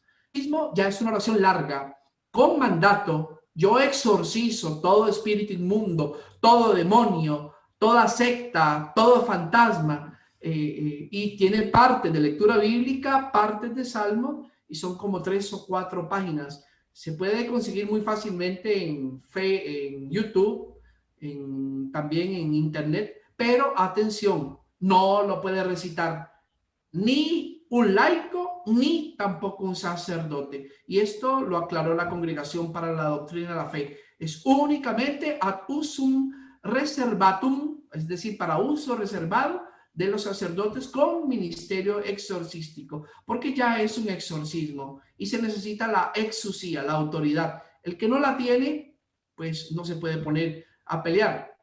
Aquí hay un peligro. Si usted se mete a pelear sin autoridad, va a perder. Al demonio no le tenemos que tener miedo, pero sí mucho respeto. Es un ángel en jerarquía superior a nosotros. Nosotros somos seres humanos, ontológicamente, metafísicamente, menores que un ángel. Y si usted se mete con el príncipe de las tinieblas sin tener la príncipe de la iglesia, le va a pasar algo muy malo. Lo van a golpear bastante. Entonces no se metan, es un campo muy peligroso. Ahora, qué extraño, los que nos han pedido ejercer este ministerio, quisiéramos huir de él. Es duro, es cansado, es terrible. Y un montón de gente, ay, yo quiero liberación, yo quiero participar, como si fuera bonito. Ay, a mí me gustaría alguna vez llevarlos a un verdadero exorcismo para que les peguen un susto, a ver si siguen diciendo que es bonito. No tiene nada de bonito. Cualquier sacerdote cuerdo huye de este ministerio. Por eso nadie quiere hacerlo, que es muy difícil, es muy peligroso. Es el ministerio muy cansadísimo. Entonces, quítense la idea de ser un cazafantasmas. Dejen de ver tanta tele, dejen de ver Misterios de Ultratumba y Puertas al Más Allá. No tiene nada de bonito ser exorcistas, se los garantizo. Preguntaban sobre el aceite de San Charbel. El aceite de San Charbel hay que tener mucho cuidado. Por cierto, hace unos días estuve con un monje libanés y me explicaba bien lo del aceite porque yo también tenía dudas. El aceite de San Charbel lo confeccionan en el Líbano en un día especial y es aceite de oliva que le dejan unos días un hueso de San Charbel y se distribuye en el mundo. Ahora, en Costa Rica solo tiene el permiso de distribuirlo. Está la iglesia maronita del Líbano, ¿verdad? La iglesia de las ánimas que queda frente al cementerio nacional allá en San José Sur. Hay que tener cuidado porque andan en México y aún en Costa Rica gente que está haciendo lucro y vendiendo botellitas a granel y cintas de colores diciendo que es el verdadero aceite de San Charbel y no es falso. Y hay que tener cuidado porque detrás de esto muchas veces se esconden brujos y gentes que quieren hacer el mal o estafas, nada más el interés económico. Hay que tener mucho cuidado con estas cosas. Buscar, si usted quiere aceite de San Charbel, entonces un templo donde haya, ¿verdad?, monjes libaneses, maronitas de la orden de San Charbel. Es la única fuente segura para tener el aceite de San Charbel. Por otro lado, ¿de qué sirve el aceite ¿de qué sirve el aceite de San Charbel si yo no estoy en gracia, si no estoy con espíritu de conversión, si no participo en misa? Walter, usted puede llenar el cuarto de crucitas de palma del domingo de palmas. Se puede llenar el cuello de 20 escapularios. Le quitamos los botones de la sotana y le ponemos hasta un tatuaje en la espalda con el vado retro Satana. Pero si usted no está en gracia, Walter, ¿de qué le sirve todo esto? De nada, no sirve absolutamente de nada. Grábense esto, hermanos. Los sacramentales no son amuletos. De superstición católica. Focales, sí. es superstición, son puntos focales de mi vida de fe y mi vida de santidad. Tienen fuerza cuando estoy en gracia y cuando estoy en comunión. Cuando no, el diablo se burla de ellos. No es la cruz de San Benito lo que espanta al demonio, es tu vínculo de gracia con el Señor. De hecho, en los exorcismos, cuando yo le ordeno al demonio que mire la imagen y semejanza de Cristo en el poseído, ¿qué creen que hace? También. Grita, desesperado. Eso es lo que le da miedo. De hecho, el otro día nos decía un liturgista que no era conveniente después de la misa exponer el Santísimo y hacer la adoración eucarística, y daba una razón muy interesante. Decía, porque la gente acaba de comulgar y no tiene conciencia que lo que comulgó es lo mismo que está adorando en la custodia. Entonces decía, se debería hacer adoración eucarística, pero dentro del pecho, acordándose de que soy tabernáculo, soy custodia viva de la presencia de Dios. Entonces él decía que si se iba a hacer exposición, que se explicara esto, porque después de repente había como un desdoblamiento, que acabo de comulgar, pero no me siento con Dios dentro, sino que Dios está al frente en la custodia. Se van a meter a la capilla del Santísimo a adorarlo en el sagrario cuando lo tienen dentro de sí. O gente que va a comulgar, ya lo hablamos el otro día que hablamos sobre la adoración, acabado de comulgar, ¿y a dónde se va a rezar? Al sagrario. Bueno, ¿y qué comulgaste? ¿No está dentro de ti? Cuando puedan, me dejan hacer una pregunta, por favor, cuando puedan, me permiten. Adelante, hermano. Marcos, haz tu pregunta, hermano. Marcos de Nicaragua, es que con la situación que vivimos en Nicaragua del 2018 ha sido más fuerte. Escuché en mi sector que muchas personas se congregaban para rezar ese cerco de Jericó, y ya que Fray lo mencionó, me gustaría tener la referencia de dónde proviene, porque lo he buscado y me ha costado tener esa referencia para hablar con base o conversar cuando alguien me invita, incluso porque han sido cantidades grandes de personas haciendo ese cerco de Jericó, y yo me quedo que no sé de dónde viene, pues realmente tengo esa duda. Ok, esto es pentecostal de tercera ola, y esto viene, aterricemos el tema de hoy. Los pentecostales creen que todos los males los causa el demonio y que yo por el pecado abro puertas al demonio y le doy lo que ellos dicen. Todo esto es doctrina torcida. Dicen que cuando uno peca, toma licor o baila inclusive, le da derechos legales al demonio. Entonces el demonio viene a mi vida y se mete en mi cuerpo, se mete en mi casa y también se mete por los objetos. Ellos también creen en lo que se llama la transmigración de espíritus, y creen que los espíritus se pasan a través de los territorios, a través de los objetos, pero también a través de las generaciones. Entonces, dicen ellos que los demonios, cuando uno les da derecho, hacen fortalezas. Por eso los libros de Peter Wagner. ¿Qué es una fortaleza? Una fortaleza es una agrupación de demonios que se establece dentro de una persona, dentro de una comunidad o dentro de un territorio geográfico, y empiezan a dominar. Entonces, dicen ellos que el pentecostal tiene que hacer combate espiritual, tiene que hacer batalla. Y una de las formas de combatir son las cruzadas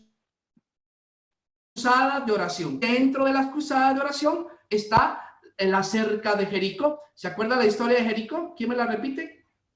Básicamente, sí. ¿Qué fue? Cuando llegaron a conquistar el territorio y dieron 7 vueltas sonando las trompetas alrededor de la ciudad para que cayera la ciudad. Entonces hago igual lo mismo, es una pantomimia de oración alrededor de un territorio que tiene fortalezas, ¿verdad? Y hago gestos proféticos. Ellos ungen piedras, echan agua bendita por un pentecostal, cuernos, el chofar, ¿verdad? Profetizan y dan 7 vueltas y supuestamente ellos derriban fortalezas. Entonces todo esto es pentecostal. Ahora, hay libros católicos, pero católicos de nombre, pero pentecostales, que son de sacerdotes colombianos que recomiendan esta cosa de Jericó. Pero esto es netamente pentecostal. No hacemos eso. Por cierto, no solo hacen marchas, también hacen danzas de combate espiritual. ¿Han visto esas danzas que a veces se hacen en la renovación carismática con pañuelos y que cada movimiento significa una cosa? Esos son danzas pentecostales para combatir al mal. También los típicos textos de San Pablo, del escudo de la fe, la espada de la palabra, He visto casco. con armadura de Dios. Así me pongo la armadura de Dios. El cubrirse con la sangre de Cristo, eso es más antiguo, es luterano. Pero todo eso... Les repito, Fray, en eso hay que tener mucho cuidado con la literatura, porque esto en Nicaragua sí me lo he encontrado mucho.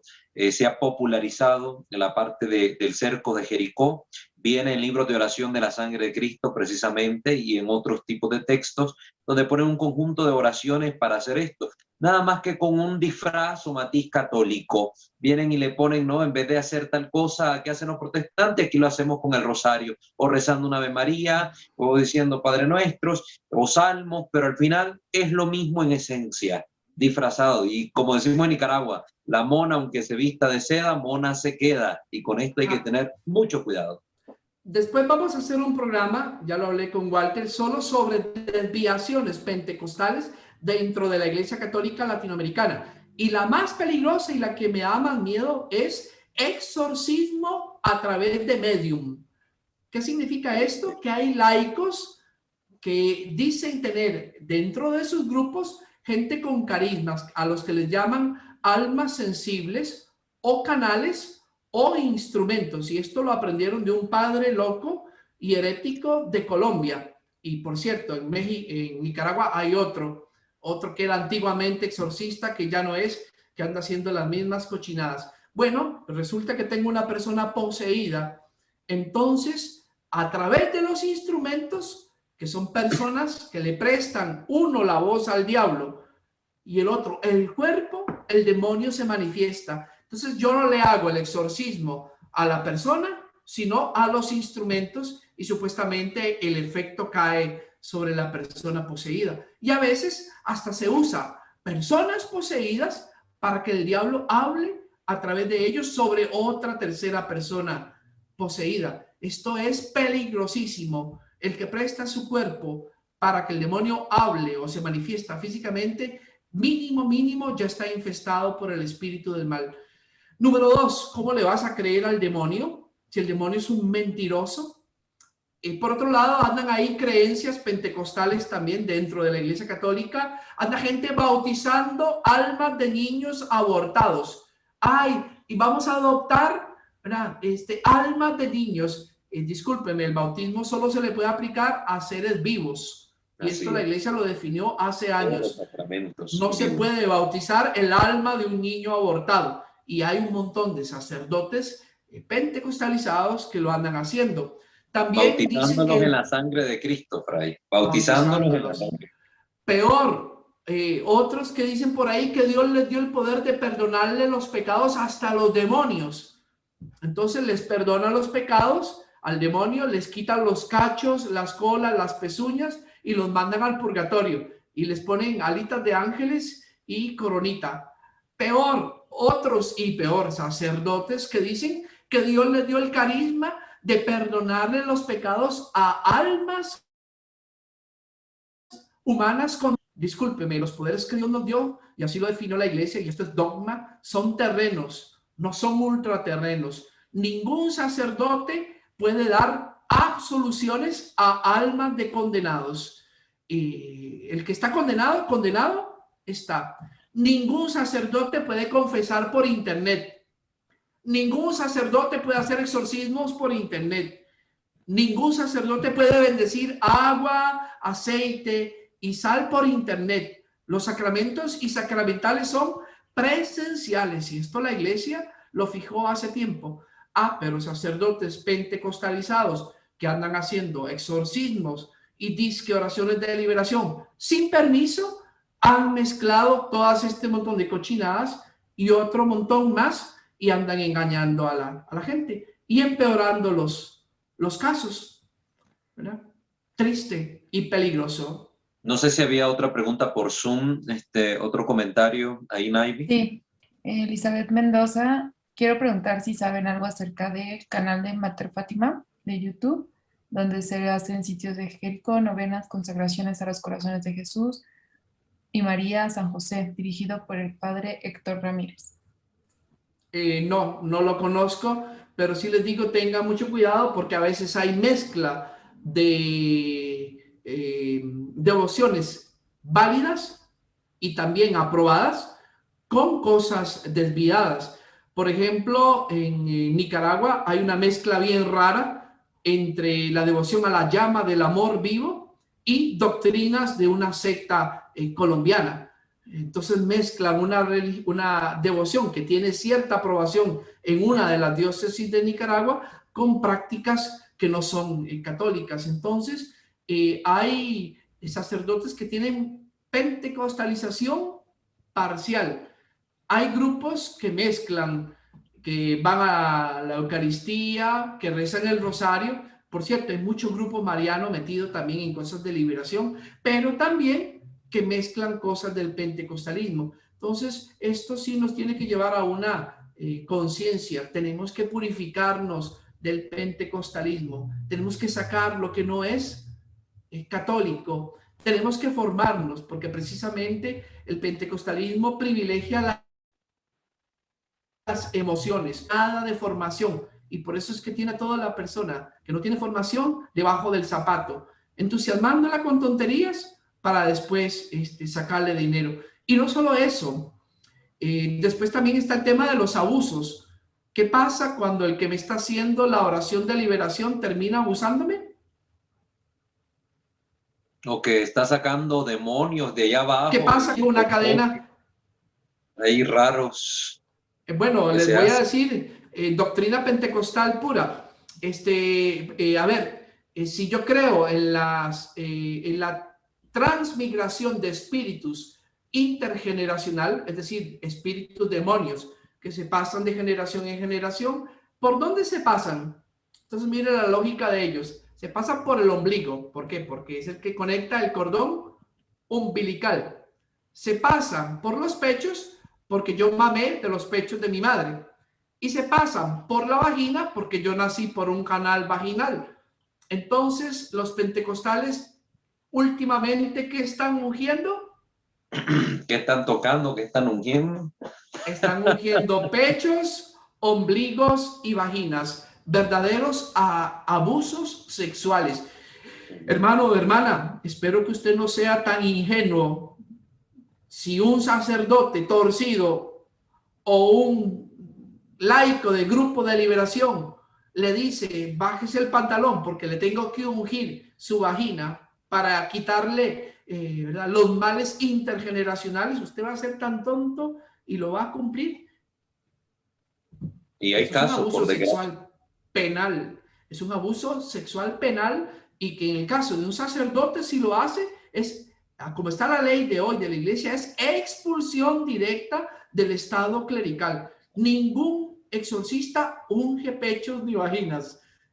Esto es abuso y esto es manipular la doctrina de Cristo para cometer abusos sexuales. Igual que los brujos.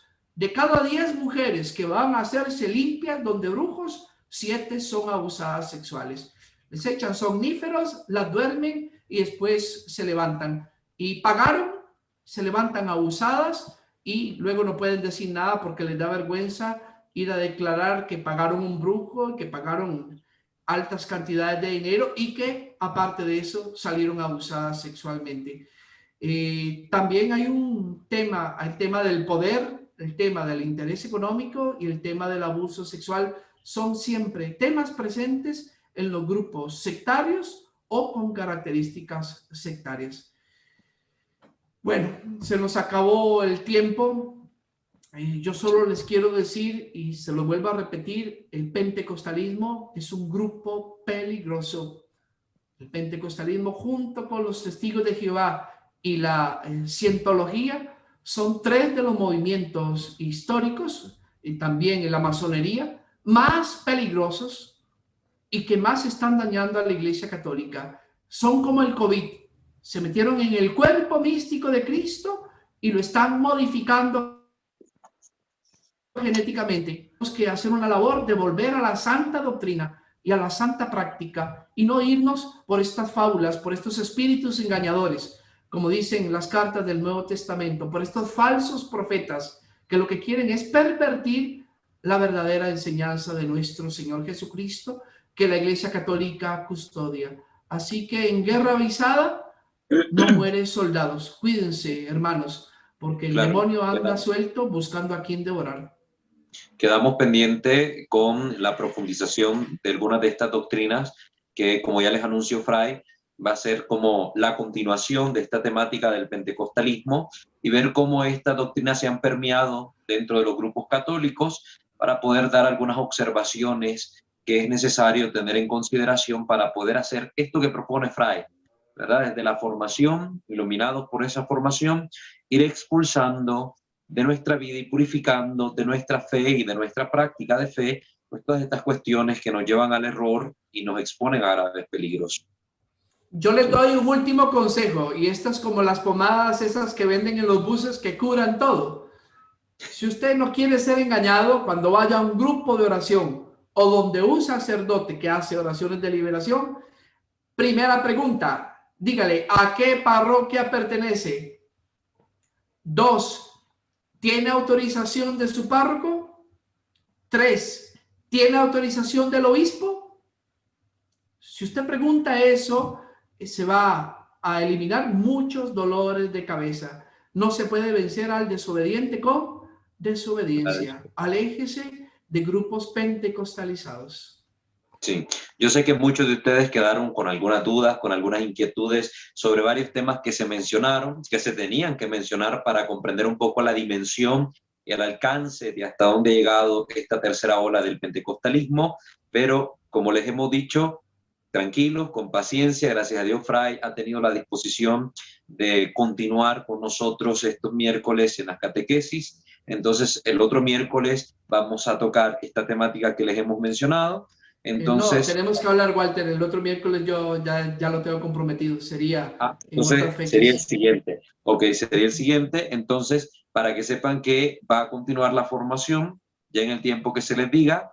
Entonces, pero ahí está la promesa, ¿verdad? De que vamos a profundizar estos temas para poder conocer mejor nuestra fe y conocer mejor lo que debemos tener en cuenta para liberarnos y cuidarnos de estas situaciones tan terribles que afectan a nuestra iglesia desde adentro, desde adentro. Pues Fray, nada más agradecerle por estas 4 sesiones que hemos podido compartir sobre el tema del pentecostalismo, agradecerles a todos ustedes también su paciencia y su interés de querer formarse en esta temática y pues pedirle a Dios que nos conceda la gracia de tener siempre este espíritu inquisitivo, de formarnos, de investigar y de poder nutrir más nuestra fe. Como siempre, Fray, le pido pues que nos imparta a todos la bendición, por favor. Ya le envié hace unos días el libro a Walter de 1500 páginas sobre iglesias de la Reforma y es el libro mejor escrito sobre el tema. El que quiere gastar un poquito de ojos y leer y formarse para que no le vendan gato por liebre, el hermano Walter le puede compartir el libro en PDF. Se los enviamos al grupo de WhatsApp. Perfecto. Inclinen el rostro para recibir la bendición. Que el Señor esté con ustedes. Y con tu espíritu. A cada invocación respondan amén. Que el Señor los bendiga y los guarde. Amén. Amén. Haga brillar su rostro sobre ustedes y les conceda su favor. Amén. Amén. Tenga misericordia de ustedes y les conceda la paz. Amén. Y la bendición de Dios Todopoderoso, Padre, Hijo y Espíritu Santo, descienda sobre ustedes y los acompañe siempre.